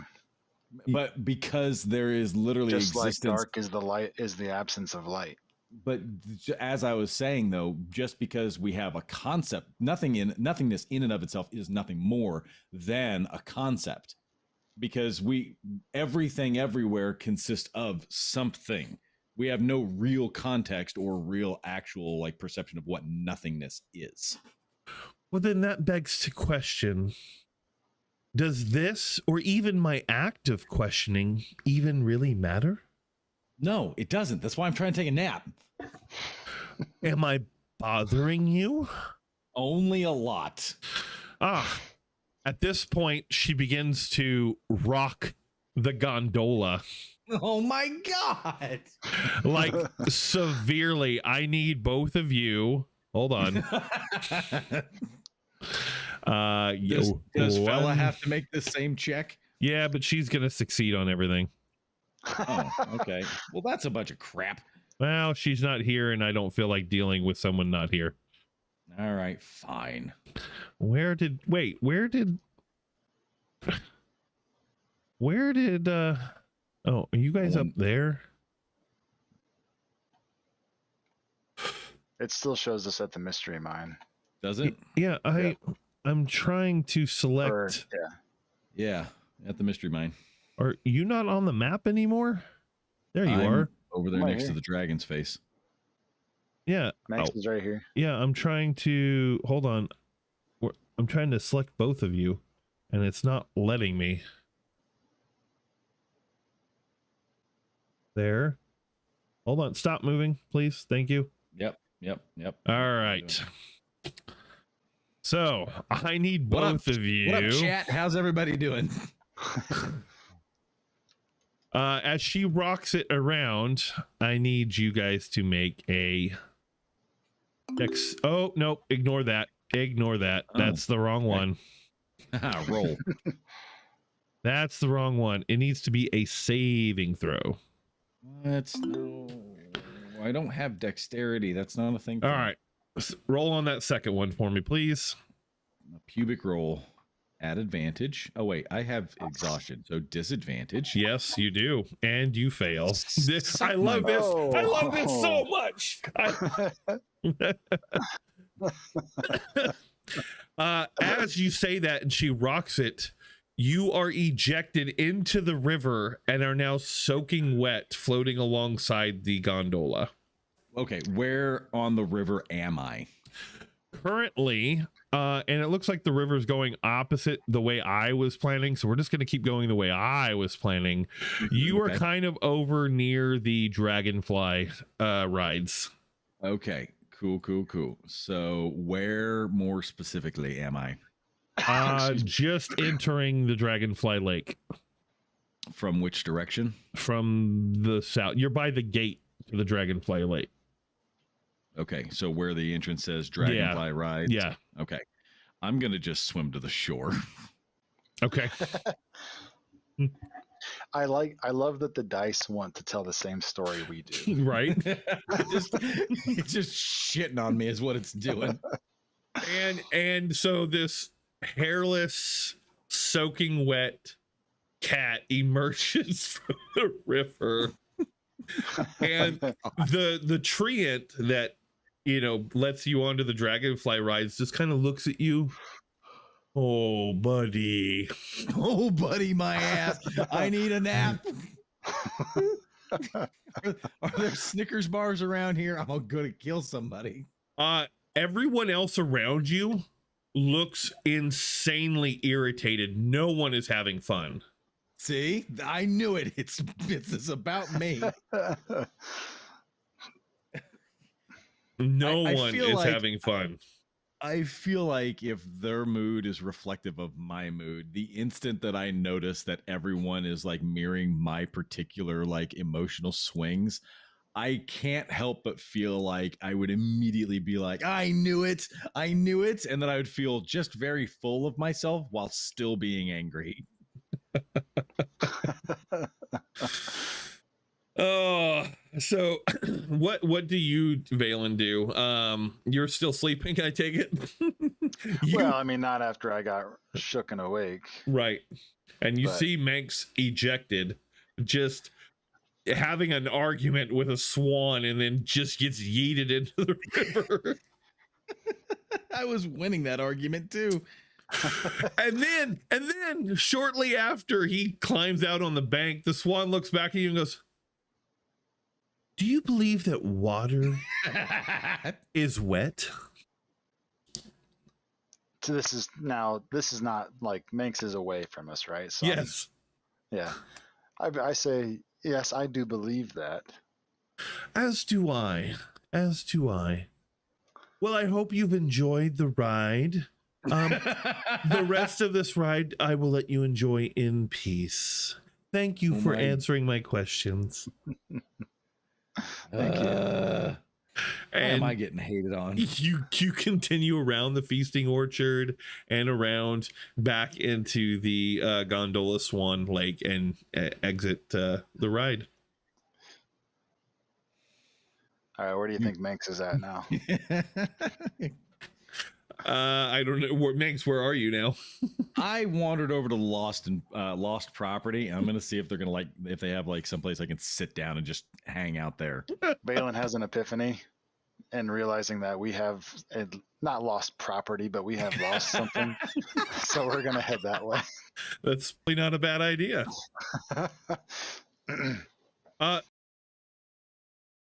You're booming out for the big top. Thank you for enjoying the Witchlight Carnival. Join us in 1 hour back at the big top for the crowning of the Witchlight Monarch and the closing ceremonies.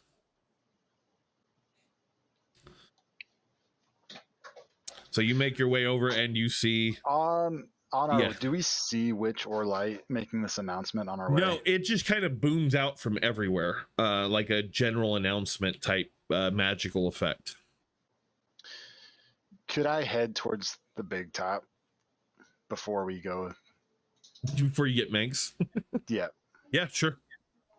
Okay, I would like to do that, and I would like to try to find Witch or Light, or both of. You head into the big top. There's currently just a few hands in there setting up. They don't seem to be in here. Does anybody know where Witch or Light is at? You see, No. you see I don't. you see Burley, the bugbear, and he looks up and goes, "Oh, Burley, how you my doing? friend!" He gives you a big bear hug. Yep. Oh, okay, Burley, thank you. And I pat him on the shoulder. Right there in the staff area. Could I see him? Sure. And he walks you Great. back. He waves a hand, and the hedge opens up, and you see asshole Thaco sitting there blowing on his bubble pipe.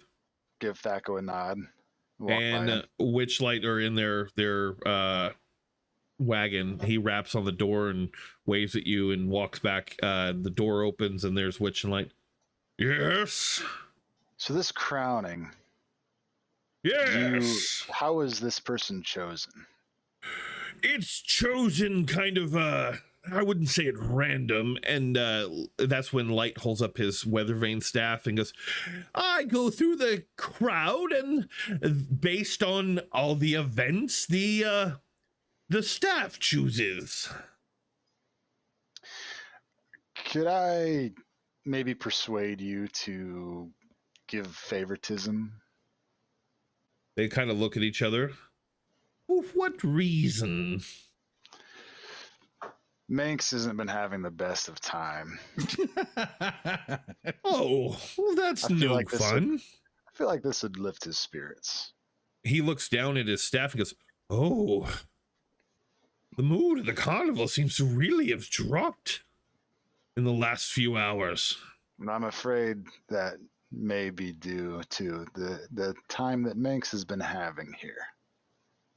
Interesting. Now, I do know that in recent carnival events that sometimes certain individuals in the carnival can affect the overall mood. Doesn't happen every time, but once in a while. I think that might be what's happening. Well, as much as I would like to choose, I have no sway over how the staff chooses. Just a nudge, maybe. I've never tried it before, but I'll see what I can do. That's all I ask for. Thank you. No problem. We must prepare. And obviously, I'm oblivious to this entire discussion. Yes. So now we will head towards the lost and found. All right. So you head towards the lost property section. Delagrun, the displacer beast, is no longer there. It's just Manx sitting by himself. Bringing out my boots. And you and fella approach, and there's your wet cat. Found my cat. How you doing, Manx? I don't want to talk about it. Fella comes Duck over and slowly hands you another bowl of melon. Just gonna stare at it like, really, and then I'm gonna just snaply take it away from it. That's a good boy. Like, you think you can buy me with melons? You're right. So I'm gonna sit there just indignantly eating melons, just like a goose. Kind of stupid goose. All right. They are. Anything you guys? Oh, I go would ahead. imagine that if I went back down to the mystery mine at this point in time, it would be a goose or a swan. so mad about it. Is there anything else that you guys want to do before we get to the crowning? I got nothing else that I need to do. Let's just check out the carousel really quick since it's between us. All right. I'm really sad. I'm watching it at a distance. I'm really sad you guys didn't go to the Pixie Kingdom. I was just now this second eyeballing it, but nope, that's not happening. It's nothing bad there. I just think Manx would have had a fun time there. All right. So you enter the carousel. A procession of wooden unicorns stands motionless on the circular wooden platform. Fairgoers clamber onto the unicorn backs, and a female centaur sets the ride in motion. The unicorns shake their manes and creak to life, cantering around the carousel to delight their riders. As that's happening, I'm going to have a conversation with the centaur. Okay. Valen, are you riding the carousel? Sure. All right.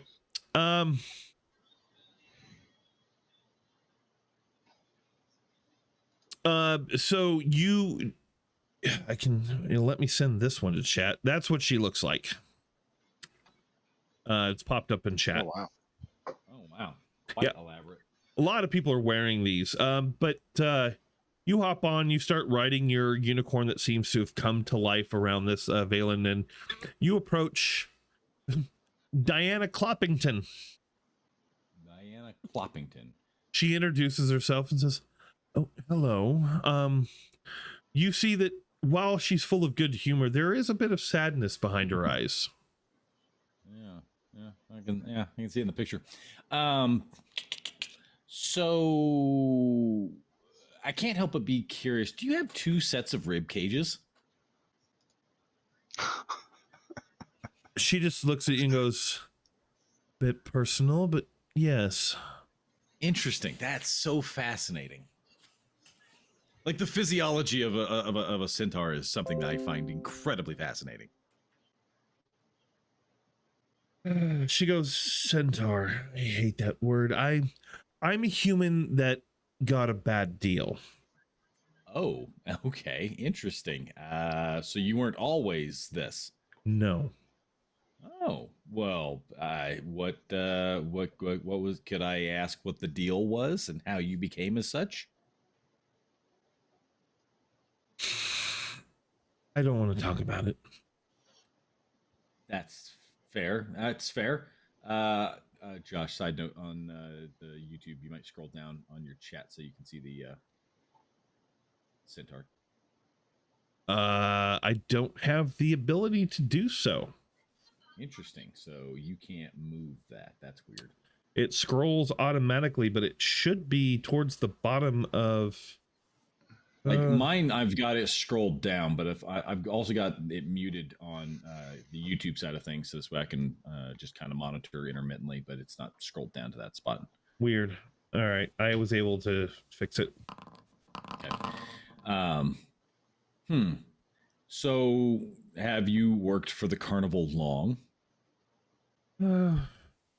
Yeah.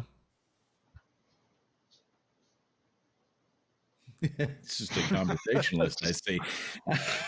This is a much more delightful conversation than I was having with a swan a moment ago. Oh, did you get to ride the with Featherina? Oh my God, yes, unfortunately. Yes, agreed.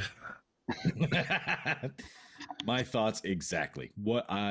Listen, I enjoy the philosophical discussions as much as the next person, but like, wow, learn to read the room.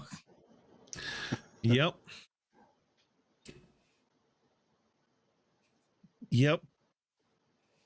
It's just, yup. Well, I'll let you get back to it, and I'm going to go find a place to sit down now. Are you going to ride the carousel? Oh, Lord, no. Everything bad happens when I get on rides and do things. I need you, Valen, to pick 1, 2, 3, or 4. 3. So the third pair of unicorns, you see two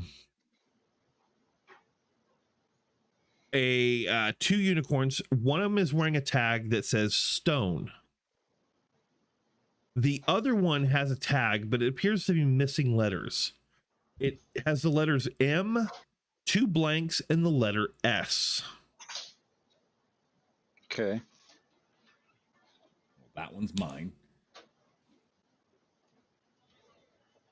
And you see other people looking at their tags, and they're actually writing in letters on the tags as if trying to guess the unicorn's name. So is there something I can use to write with? Sure. I'm going to put OS in the middle. It flashes, and you hear, "A rolling stone gathers no moss." And it solidifies, and the tag changes from your writing into the same writing as the other tags, seemingly getting the name right. Yes.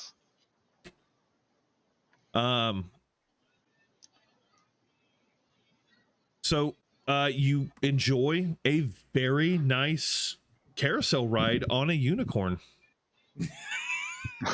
The one ride he chooses not to get on has no bullshit shenanigans. But as you're riding it, the unicorn does seem to speak to you. Telepathically. Mm-hmm. You can ask me the answer to one of 3 questions. I can tell you the name of the hag who stole your lost thing. I can tell you where one of the hag's lairs is. Or I can tell you one of the hag's personal secrets.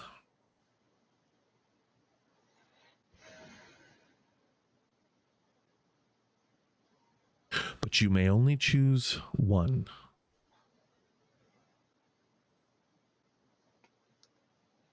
Personal secret, please. Personal secret. Which hag would you like to know something about? Yes, Bavlorna, Scabatha, or Endelin? Didn't she say that we can't like get the names? No. She offered the name of the one that stole something from you. Yep. You can know the names of the hags, but she can tell you specifically which one stole from you. Ooh, can you tell me the names again? The names of the hags are Bavlorna, Scabatha, or Endelin. Let's do Scabatha. Scabatha. What was the name of the last one more time? The last one's name is Endelyn. Endelyn. Scabatha Nightshade.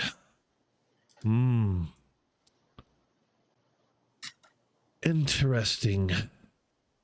Well,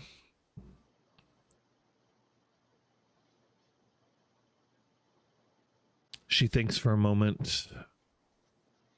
The hag you seek sleeps in a dollhouse and can't remember the first creature she sees when she wakes up.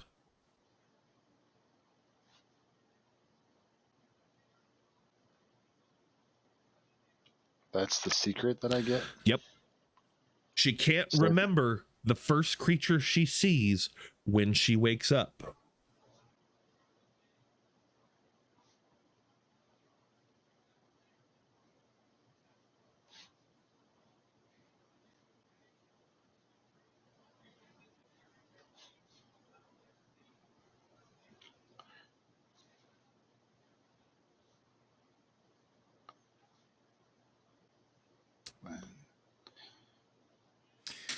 Do you Notes. offer this information to anyone who takes a ride on the carousel? Not always. I offer this information to people I know are seeking the coven. Very few actually get this far. Thank you.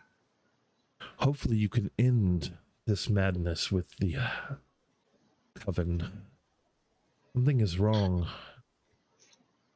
in Prismere. It needs to be fixed. Which one am I writing? I assume you got onto Moss. Yes. Okay. Is Moss your real name? Yes, it is. Thank you, Moss. Not a problem. Uno mas. So you enjoy the rest of your ride, Yeah. and you hop off. Thank you. You're welcome. I walk over to Manx. Manx, you should go for a ride. You think I should? Like, Yes. really? Yes, I really think you should. Bella looks at you and goes, "Yeah, you probably should." All right, fine. All right. So I need you to pick 1, 2, or 4. I'm not going to let you cheat.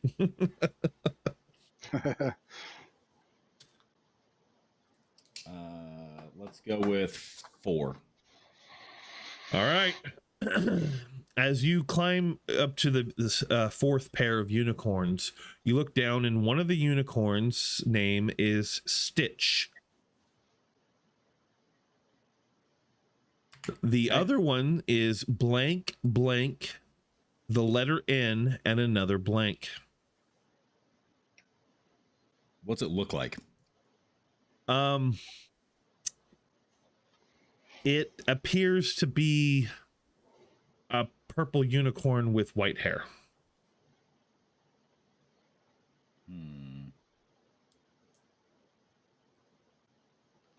Matt, do you want a minute to think?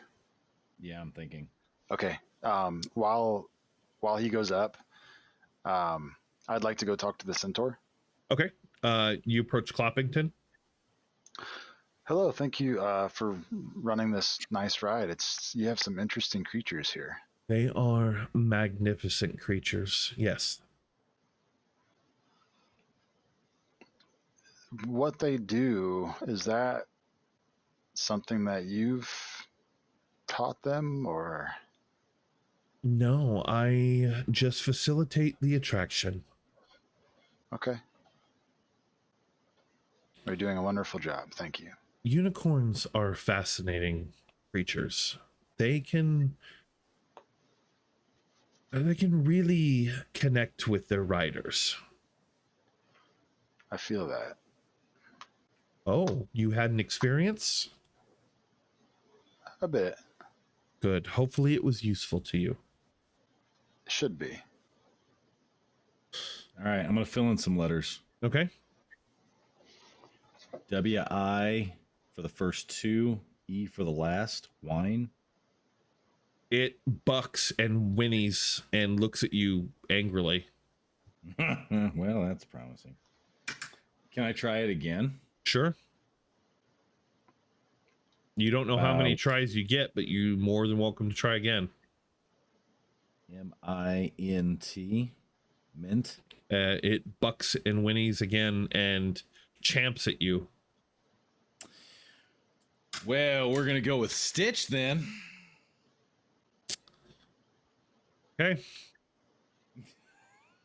That one doesn't seem to like me. You climb onto Stitch, and I have a Yeah. I have a third guess that I'm going to keep to myself, but it's basically see you in. Yeah. As you climb onto Stitch, Yep.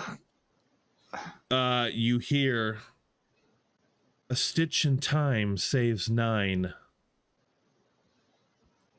And 9 fills itself in on the side. And you enjoy your carousel ride. That's that 9. Yep, that would have been a good one. Trying to go with the color. That's where that came from. But yeah, I can see where you got that from. And ride ends, and you enjoy your carousel ride. Hooray!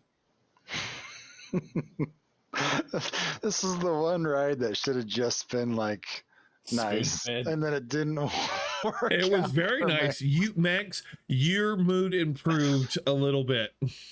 Okay. Well, at least Manx's did, but Matt's didn't.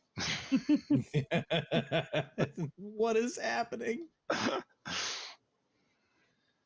Okay. All right. So you get jokes on me. I'm the asshole here. You get off, and you could see why they said to ride. It was pleasant. It was the first attraction you've gotten on that didn't try to kill you or bend your mind or annoy the crap out of you. It was fun. Yeah, except for the first horse that tried to bite me.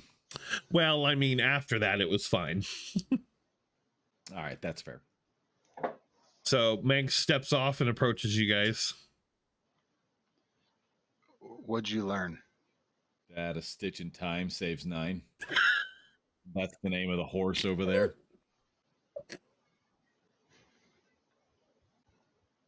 That was all that you learned? Yeah, it was really nice. The horse let me just ride and did nothing. Well, that's nice. It didn't talk to you. I mean, it told me that a stitch in time saves 9, and that I should have named the other horse 9 instead of wine based off of its letter combination. Yeah. I named mine Bold, for fortune favors the bold. I named mine Moss. Outside of game, I actually used the phrase the fortune favors the bold to someone not that long ago, and they were like, I don't understand what that means. What? I really wish I was hoping you were going to pick one, because I feel like you would have gotten that proverb a little easier if the first one was named Fortune, because the letter combination looks like bold. But here we are. See, I've heard of Stitch in Time, but So I didn't have I. realize there was any extra to that. So I was like, well, N doesn't work for that, so I don't think I would have got that one either. Yes, Yeah. I've heard the whole thing before. Well, so mine, like I said, my mentality was, all right, it's a purple horse. It's third letter out of 4 total blind, or 4 letters. Third one's an N. I was like, well, wine would work, right? That's where my brain went. All right, so let's do it this way, since this is based on meta knowledge, which is here nor there. Make a wisdom save for me, or an intelligence. You choose wisdom or intelligence. Go with wisdom. I think I've got more. We'll see if Manx is smarter than Matt. Probably is. Still at disadvantage because I've got a level of exhaustion. Yep. Nope. Well, no, I would say yes. That would probably be high enough. Your character would have heard of that proverb. So let's retcon that slightly. Okay. So you fill in the word 9. It kind of flashes like Valens did, and you hop on, and similar conversation ensues and goes, "Hey, how you doing?" Okay. I'm good. I'm good. How you doing up there? Just got out of the river. I met a very interesting swan. Oh, those swans are full of hot air. Yeah, Ben, they wouldn't seem to stop. So yeah, you're not wrong. Yeah, you got a unicorn from like Jersey. Apparently. So look, listen here. I can tell you 3 things. They're like wicked cool. He's from Boston, not Jersey. Okay. All right. Listen, I can tell you a couple things. I can tell you lost some things, right? Sure. Don't worry about it. Don't worry about it. Don't worry. Not worried about it. I can tell you. I can tell Why you. is it why is it that I pictured Danny DeVito as a horse? Listen, I can tell you the name of the hag bag that stole this thing from you. Or I can tell you where where one of these hags lives. Or I can tell you some really wicked cool secrets about one of these hags. Okay. I mean, I'm always game for secrets. I like knowledge. So like I said, I can tell you which one stole the thing you're looking for. I can tell you where their little lair is, so you could go deal with these hag bags. Or I can tell you a secret about them. All right. Well, I suppose you can't tell me if they all three reside together when you go to answer where they live. I can tell you right now they don't. They live in different parts of Prismere. I see. Okay. Well, in that case, who stole a thing from me? Oh, give me a second. I gotta look into like your past and shit, man. Okay. Which means the DM's got to look at your notes. So it looks like when you were here last time. Oh yeah, that bitch Scabatha stole some stuff from you, man. Nice. Scabatha Nightshade. You want to go look her up and give her the business. All right. That sounds like a plan. Hey, it's not your fault, man. Thank you. I hope you get the feeling of love again in your heart. Everyone needs love, man. Now get out of here. Yeah, no worries. Climb down off my horse and head on over to the others. So, how'd it go? It was good. It was good. He's kind of gruff. I like him. Did you learn anything? Yeah. Apparently there is a hag that stole my whatever I've lost, and I have a name of who's taken things from me. Who took it from you? Scabatha is the person that apparently has what I look for. I don't know how we can use this, but I asked for a secret. Oh. And I got a secret about Scabatha. Nice. What did you learn about my thief? She can't remember the first creature she sees when she wakes up. When you say she can't remember the first creature she sees, do you mean like that person, the first thing she sees becomes incredibly invisible after the fact? Or do you mean like in the context of like every single time they meet them after the next time they meet them, they just have to be reminded of who they are? She can't remember the first creature she sees when she wakes up. Okay, that's the same thing you said a moment ago. That's what I was told. So contextually, we don't know what that means. Correct. Crap. All right. So but there's got to be a reason they offer that knowledge. That's fair. The other two are very. The other two are very obviously useful. So the third thing has to be useful somehow. Right. So I'm gonna let you two guys decide what fella would have asked. I mean, did she ride before me or after me? She rode before you with Valen.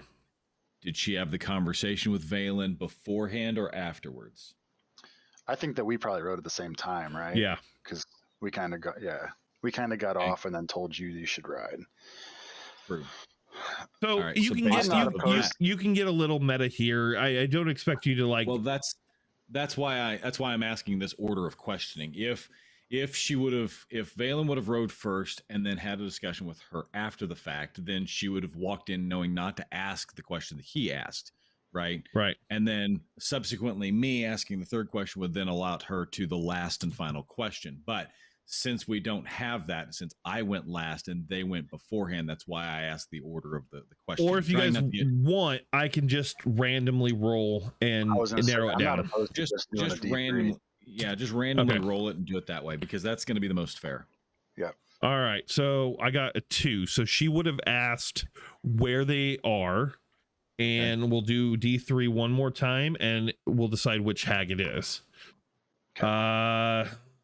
3. So she asked where Endelin's lair is. Okay. And she learned Endelin's lair is in a mountaintop theater.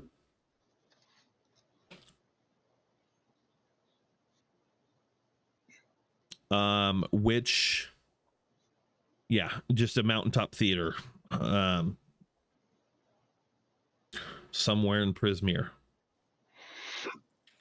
Could be in hither, thither, or yon. Hither, thither, or yon. Yep. Okay. Well, if nothing else, even though we've got at least an idea of where my thing has been taken off to, and potentially something useful for dealing with Scabatha, we could potentially go to Indolin first and use them to facilitate the means of location of Scabatha after the fact. I agree. So I think what we're going to do right now is we've been playing for about 2 hours. We're going to take probably like a 5 to 10 minute break if that's good with you guys. And then we'll probably only play for about another hour afterwards because I want to end it when you guys go to Prismere. That way we can start fresh in the Feywild, but we still got to do the crowning and then getting you to Prismere. So we still have a little bit left. So and for everybody watching, we will return here shortly. Give us about, I would say 10 minutes is a good solid. So it's 3:11 now. We'll be back at 3:21.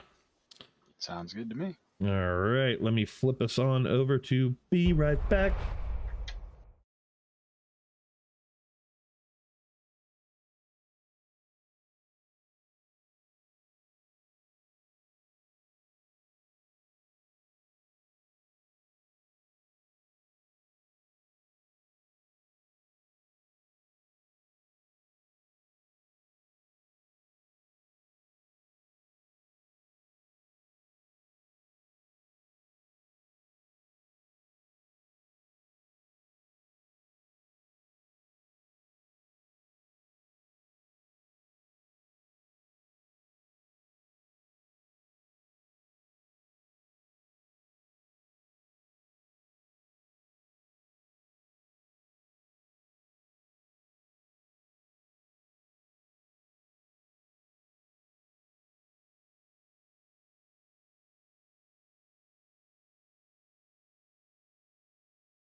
And we are back. Everything's reloading on the stream. I probably don't need to have it do that, but here we are.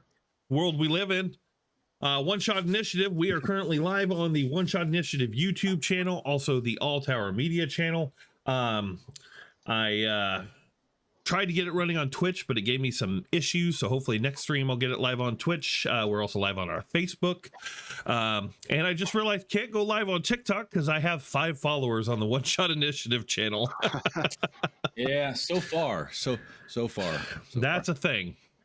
I, on the other hand, am rapidly approaching 6,000. So Dang. I'm just short of 3,000. Not quite pulling down Skittle-Rama's number. She's got 126,000, almost 127,000 at a given point in time. Nice. Which is a person that I was talking to. And I was like, "Hey, do you at some point in time want to join us for this?" And she was like, "Potentially." So Nice. Okay, so just lost.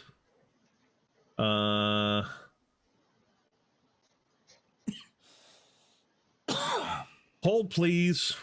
We lost our Listen, it wouldn't be a live show if there wasn't technical difficulties intermittently. Right. we lost the play screen for some reason, and I don't know what's happening.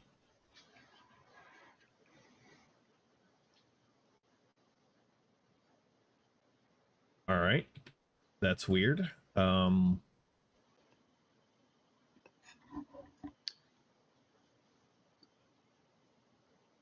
Sorry, folks. Get this up and going as quickly as possible, but it was there, and now it's not. Interesting.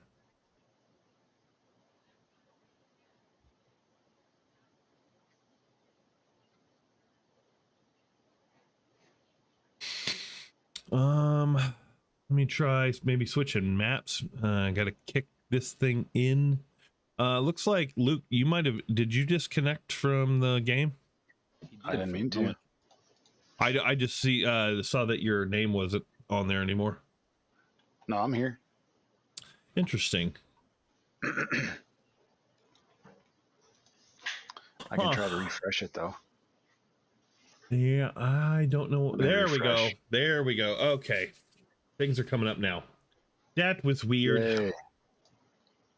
Okay. Anyways, we're back. Hell, fixing things almost took as long as the break did. All right. So, what do you guys want to do? You guys are basically nearing the crowning of the Witchlight. There's not a whole lot more to do. You guys got just a few minutes, you believe, before that happens. I think we should probably make our way to the big top if that's where I agree. All right. So, and as you start making your way over there, you do hear the announcement. We would like everyone to come to the big top for the crowning of the Witchlight Monarch. As you hear Light's voice boom across the carnival there. I can, for some reason, just picture everyone snapping in applause versus clapping in applause. Just Lost everything. what happened? Wait, You're back. I just lost everything. We just snapped him out of existence. He was there for a second. There he is. You're there. Every time I click away from this screen to go look at the forge, it like disconnects me. You could try just refreshing your refresh the page with the ninja. Yeah. Let's do that really quick. I might have to re-add you, but that's okay.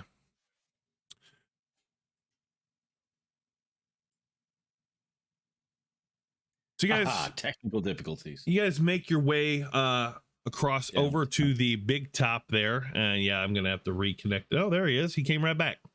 Yep, I'm here. All right. That was strange. That's all right. So you guys make it over to the big top, and everyone's filing in. That's not where you guys are. You guys are gonna be. Where do you guys want to sit? I want a blue chair. I will sit The wherever. attempted token move collides with the last one will. Yep, that's English. That's like what it said. All right, so you guys go ahead, and I say What? you guys sitting up that way. Yeah. You good? You good, Luke? I think so. I'm trying to pull up my character sheet on the tabletop, and it's not letting me. And I Oh, did we lose Hey. Luke again? No, he's still there. I can still see him. I can see him, but he's cutting in and out. You having some technical difficulties? I don't know why though. Like I'm literally not doing anything except clicking between the forge and this. Interesting. So I'm just going to leave it on this, and I'm not going to go to the forge unless I have to. Interesting. Okay, no worries. Yeah. So you guys are here. Everyone's filing in, and you see Witch and Light enter the main stage. You see Delaron, the Displacer Beast, Okay. kind of escorting Mr. Light to the center arena there, and quieting everyone down and trying to, get people to relax. And he kind of pipes up and says, "Welcome, everyone, to the crowning of the Witchlight Monarch." Everyone applauds and, snaps, I guess, because that's what we're doing now. Somehow that just makes sense in my brain. All right. So,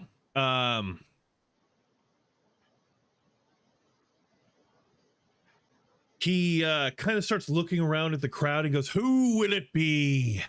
Who in the carnival today has shown the most fey attitude, the most glorious and outward expression of themselves?" And he points out his wand, his weather vane staff, starts pointing around. He walks around, points it at a young halfling girl, and she goes, "It was me, it was me." And she's got her wings on and like pixie, dust falling around her. And he goes, "Oh, you were definitely close, my dear, but no, sadly." And he continues to go around, and he goes over to Thaco the clown, and it just, "No, definitely not this one." And he kind of stumbles off, and he goes through several different people until he gets over to your guys' part of the stands there, the arena. And following behind him is Thaco holding this box, and he's pointing it to different people, and he kind of points it up towards you guys, and he goes, "Ah, top row, will you three please come down?" Okay. So you guys move your way down into the arena, and I'll just move you guys there. And he has you down there, and he starts pointing at each one of you. He points it at Fella, and the thing just goes bonkers because, that's weird. Never done that before. Hey, points it at Valen, and it kind of goes generally in the right vein. And then he points it at Manx, and it just lights up, and glitter and sparks start coming off of it. It goes, "We've found our monarch." Okay. I kind of just nudge him in the side. And he turns to Thaco, and Thaco pulls a crown out of golden butterflies and sets it on your head. I've seen this movie before. Where's the pig's blood? Spectral wings come out of your back like butterfly wings. Okay. And the mermaid, which you hadn't met yet, Palasha, starts singing a song. They raise you up on a chair of like made from like branches and leaves and start toting you around in front of a carnival procession of the rest of the carnival. Oh, Yeah. And they just they escort you around the arena.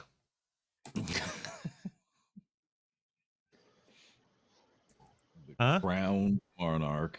You've been crowned the monarch. Congratulations, Manx. This is very uncomfortable.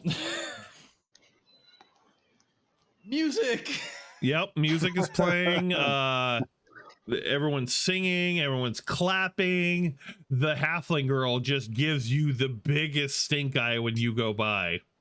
And that's why you're not the monarch. You know what this reminds me of? The Grinch.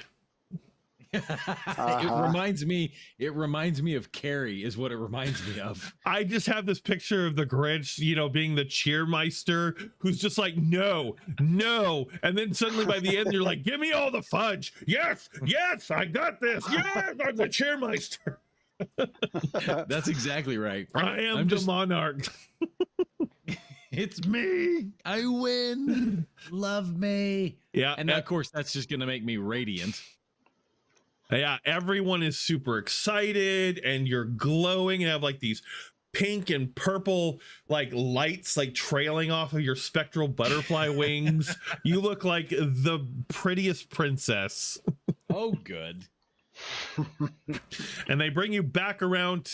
You make the full circuit around. They bring you to the center, set your chair down, and Mr. Witch and Mr. Light are clapping. And Mr. Witch pipes up and goes, and that has been this year's festivities at the Witchlight Carnival. The sun is beginning to rise, and we will see you all next year. And everyone whistles and cheers and claps. Everyone starts filing out, and they kind of wait. And as people are starting to exit, he pulls out his pocket watch and goes, well, before we start shutting down, I guess we ought to get you through. You guys still want to head to Prismere, yes? Yeah. Absolutely. All right, this way.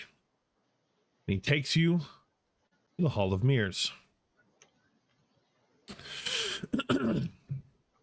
Mr. Witch and Light move through the Hall of Illusions, and their reflections in the mirrors show them as gloomy Shatterkai children, as opposed to the more buoyant and colorful, boisterous Shatterkai that they are now. With your own youthful expressions reflecting, following behind. Soon they call you to a halt. The mirrors now reflect everyone's true age. Mr. Witch points to a specific mirror and in a hushed tone says, everything you seek and more lies beyond this mirror. If you mean to step through, then stand in front of the glass and repeat this rhyme. Hither, thither, here and there. Wonder, yonder, show me where.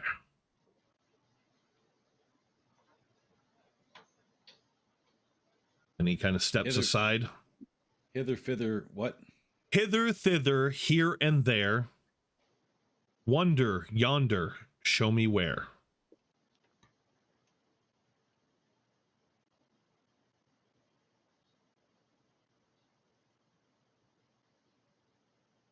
All right, I'm going to stand in front of the mirror. Please find out hither, thither, here and there, wander, yonder, show me where, before he says anything at all. It lights up with this blue, magnificent light. If you look in chat, you can kind of see what's going on there. There is a picture. I got to do the thing again with the chat because it doesn't want to scroll pictures for some reason. Scroll. Okay. Like I hear him starting to say something. I'm just going to chant it off and go through the portal. Shoot through the portal, and green and black lighting just swirling around you. It starts getting brighter and more yellows and oranges. Valen, you and fella standing there. He goes, okay, please try to figure out what's going on with the patron of Prismere, and we'll just make do with whatever happens. Protect yourselves. And remember the laws of the Fae. Reciprocity. I as a GM cannot say that word. Mr. Witch says it perfectly. Yes. Reciprocity, you know, the act of exchanging, giving, taking. The Feywild is real big on that. And this is a one-way portal. Once you arrive in Prismere, you got to find your own way back. I was trying to tell your friend that before he jumped through, but here we are. Listen, you can't tell me things. I don't know stuff. All right, so Luke, Valen steps up to the mirror. Is there any more information you can give us? Any direction you can point us in to find these hags? Make a persuasion check.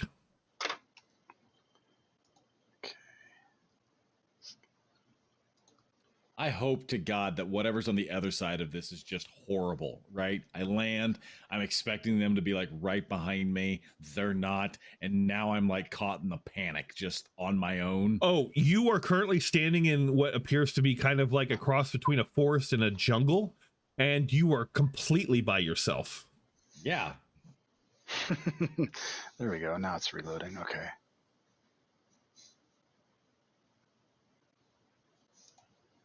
Skills, persuasion. Mm-hmm. Nice. Hey. Prismere is fractured into 3 parts. Hither, thither, and yon. 1 hag resides in each. They've decided to split it up amongst themselves. And I know for a fact that they've done something with Zybilna, the patron of Prismere. Beyond that, I don't have much more information for you. Your best bet is just seeking out the inhabitants of Prismere.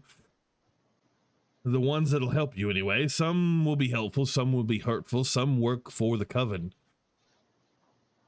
You might even see their 3 lackeys running about.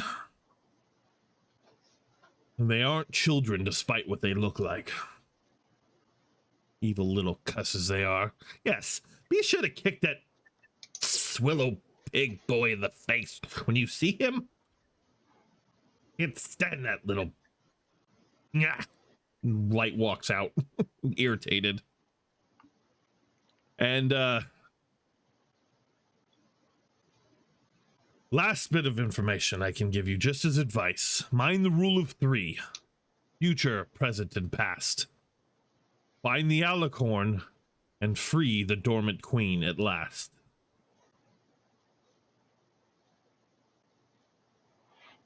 Mind the rule of 3. Yep. Future, present, past. And he also says, find the alicorn and free the dormant queen at last.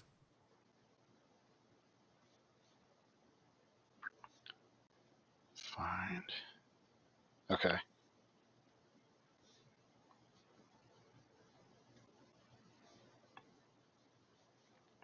And free the what at last? Free the queen? Yep. Yeah, another thing you notice about this place, Minx, it's almost swampy. There are bogs about. Okay.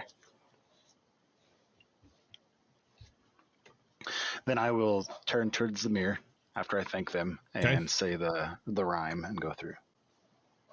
All right. You now jump into hither. A swampy forest jungle. Yep. You fly through this portal again, very dark and green as it swirls, gets lighter, and then you pop into existence right next to Manx. I got a little more information while you were jumping through. What? Oh, you asked questions? Just a few. Okay.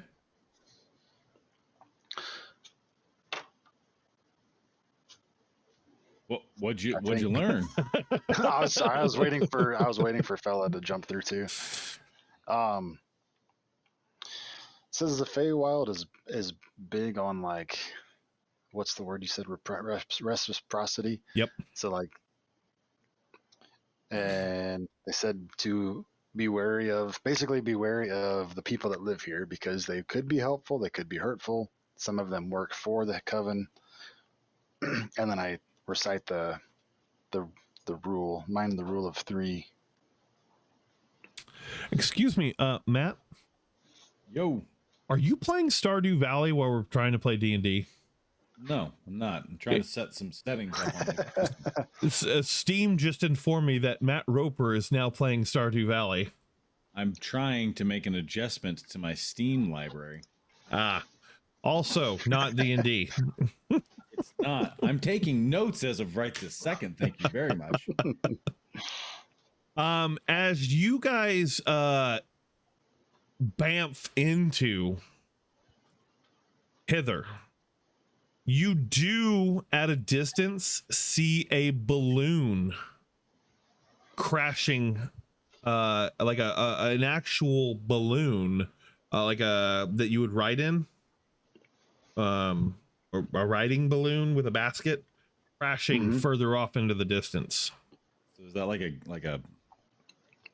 a gondola kind of thing?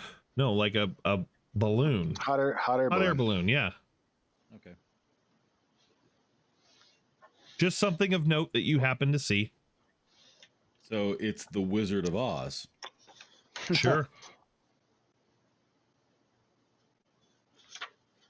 In chat, I also posted a picture of Hither. While it's semi-meta, you do see some of these things sticking up, above the canopy, like the slanty tower, etc.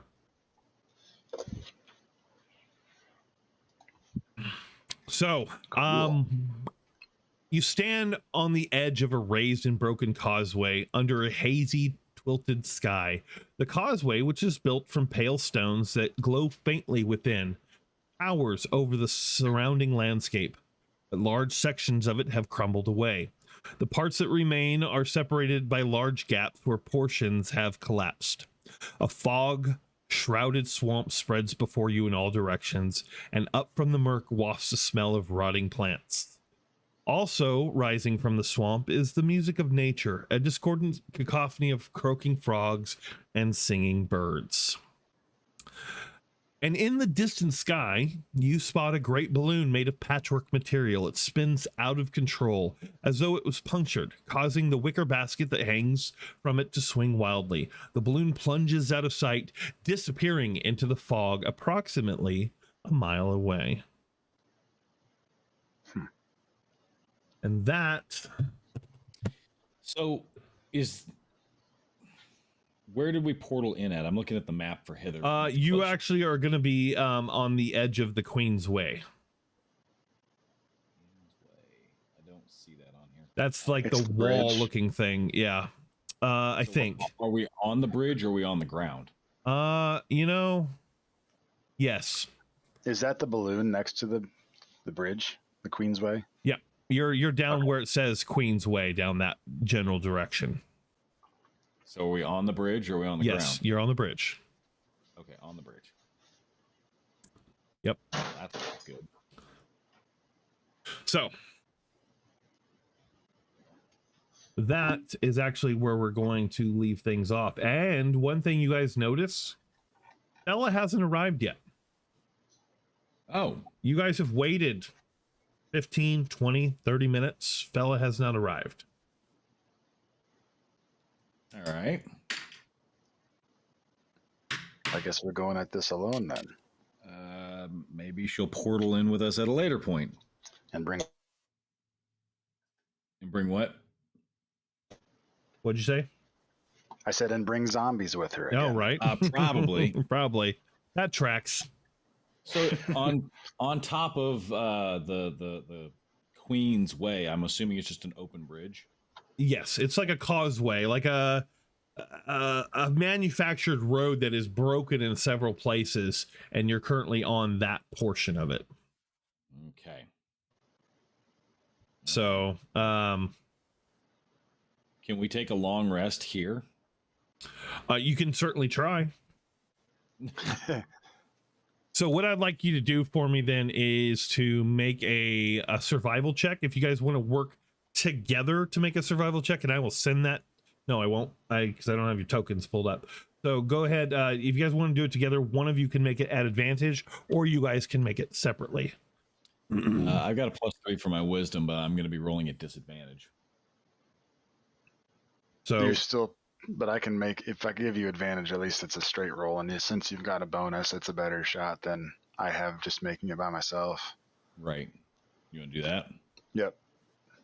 Okay. So I just roll it normal, Josh? yeah, just roll a straight survival check for me. Fucking Wolf. 5, 6. Yeah, that was not good. Well, Evidently, I'm more exhausted than I thought. you find what feels to be a safe spot tucked in on the side of the road, inside some like tree branches, like hidden away. Valen, this is basically on the road. There's like 2 tree branches over the top. He's like, yep, that'll do.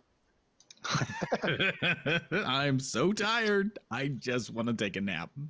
You're more than welcome to try, and I will resolve if you have a long rest next session. Okay. Sounds good. So maybe not. Yeah, tune in next time, boys and girls, to find out if they got some sleep. So any questions before we wrap things up? Well, I'm just going to say, I do feel like we should go check out the hot air balloon before we rest, because that might be a timed event. Just not saying that it's meta timed, but just saying that it's crashing, actively crashing. So I'm looking for like a place to sleep, and you're like, yeah, man, look around. That's fine. But like, also we should do this other thing. Pretty much. Okay. I can see that. And I can concede that same point. While I think that like rest is like on my mind, obviously, I also recognize it would be wiser to like go off of the road a ways in order to be able to do that. And so I think you're probably right. I'm prioritizing the way I think Manx would be prioritizing. Point of note, And- though, before we wrap things up too, both of you do take a level of exhaustion because it's been 24 hours since you've slept. You were up all night at the carnival. So Good. Manx I'm is at at 2. 2, which does what for you? Disadvantage on ability checks, and speed is halved. Yep, he is really dragging. He's like, yeah, we'll check out that balloon. Let's go. All Gotta right. get that second win, baby. And Valen, you're feeling a little rough, but you got this. I mean, you're a little kind of but you're fine. Yeah. I mean, I'm thinking like, what could make better makeshift shelter than a downed hot air balloon? I mean, it's just a wicker basket strings. to hide in. But it's there. I mean, there's still the whatever the balloon is made out of. So you just kind of drape it over Canopy? some tree branches. So it's a tent. It's a Yeah. tent. Yeah, okay. I see what you're doing. All right. So I want to thank everybody for joining us. I forgot to do notices at the beginning, some updates. All Tower Media will be having a podcast tonight where we'll be discussing a lot of what happened during San Diego Comic-Con, because so much stuff got dropped amongst tons of different things. So we'll be talking about Dungeons and Dragons, Star Wars, Marvel, DC, Star Trek.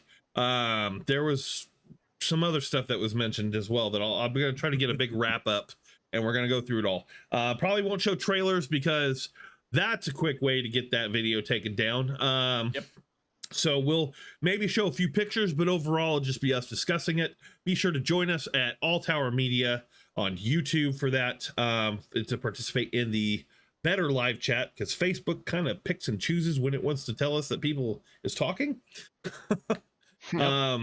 So yeah, and then check out Matt in the Hat, even though that's backwards, on TikTok. Well, It'll be right way on yours though. It's Or right wait. way on mine. But Sure, it's on yours, backwards but No, on the still- stream it's backwards. There you go. Now There it's it right. is. How's that? That work better? That's right. So Yeah, 'cause now. yeah. Wait, never mind. Okay. How This- did you this do is- that? What? You like reverse the paper, but not your camera. How did you do that? That's like some black magic stuff, man. See? It's like that. I think he just wrote really dark on the thin. I used a paper. permanent marker and it went straight through. Gotcha. Hey, Damon joined us right at the very end. Very tail end of it. Perfect timing. Missed the whole Literally. show. Literally as we were shutting down. But So the best thing is, you can go back and watch the whole thing. Yeah, it's all That's here for true. you. It's all That's here true. for you. And we're going to be back on for the podcast later on this evening. So there's Yep. that. That's at 8 or 9 o'clock. That is going to be depends at on- 9. Okay. 8 o'clock my time. So 9 Eastern Central Time. David's like, what? No. Yeah, we've been going for the last 3 hours. So we're going to be Nope. shutting this down. I want to thank again everyone for joining us. Be sure to join our Discord. There is actually a link to the Discord in the YouTube banner on All Tower Media. Right now, that's the only place it exists. We're going Right. to spam it some more places. I will start including it in the descriptions of these videos. You probably put it on there for Nightbot to talk about. Yeah, I need to connect Nightbot back. It got broke somehow. Nightbot needs some work. I thought I had it set to notify. I don't know. YouTube is weird about notifications. It does it sometimes and not others. So we should be back 1 month from now for our next session. Might try to squeeze in another one in 2 weeks. I'm not going to promise that, but we'll probably be looking at the 28th or the 21st. You want to do the notification for what One Shot Initiative is doing? Like Yeah, what we're go ahead. getting started.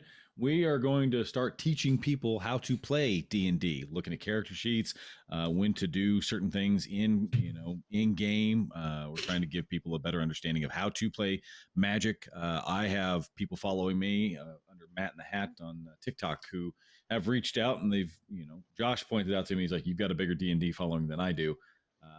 Which strangely enough, even Skittle-Rama was like, "You have a bigger D&D following than I do." Which I find that to be bonkers, because I've got 6,000 people following me and she's got like 126,000. And you people don't following really do her. that much D&D stuff. You do some compared to her.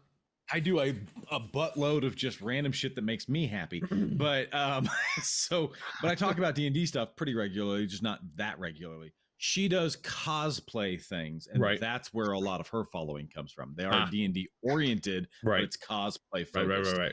And I think that's where she's getting that particular statistic So- from. But For sure, we'll be back unless our schedules just don't jive. The 28th for the next session. We might swing for the 14th. It all just depends on our availability and all that, because we do kind of have a makeup session, that we need to get done and try to get Hannah in. So if we can, otherwise we'll be back on the 28th. So there's that. try to take myself another impromptu trip to Ohio. Yeah. Yeah. Oh, Maybe Luke can get invited for some D&D this time. Hey.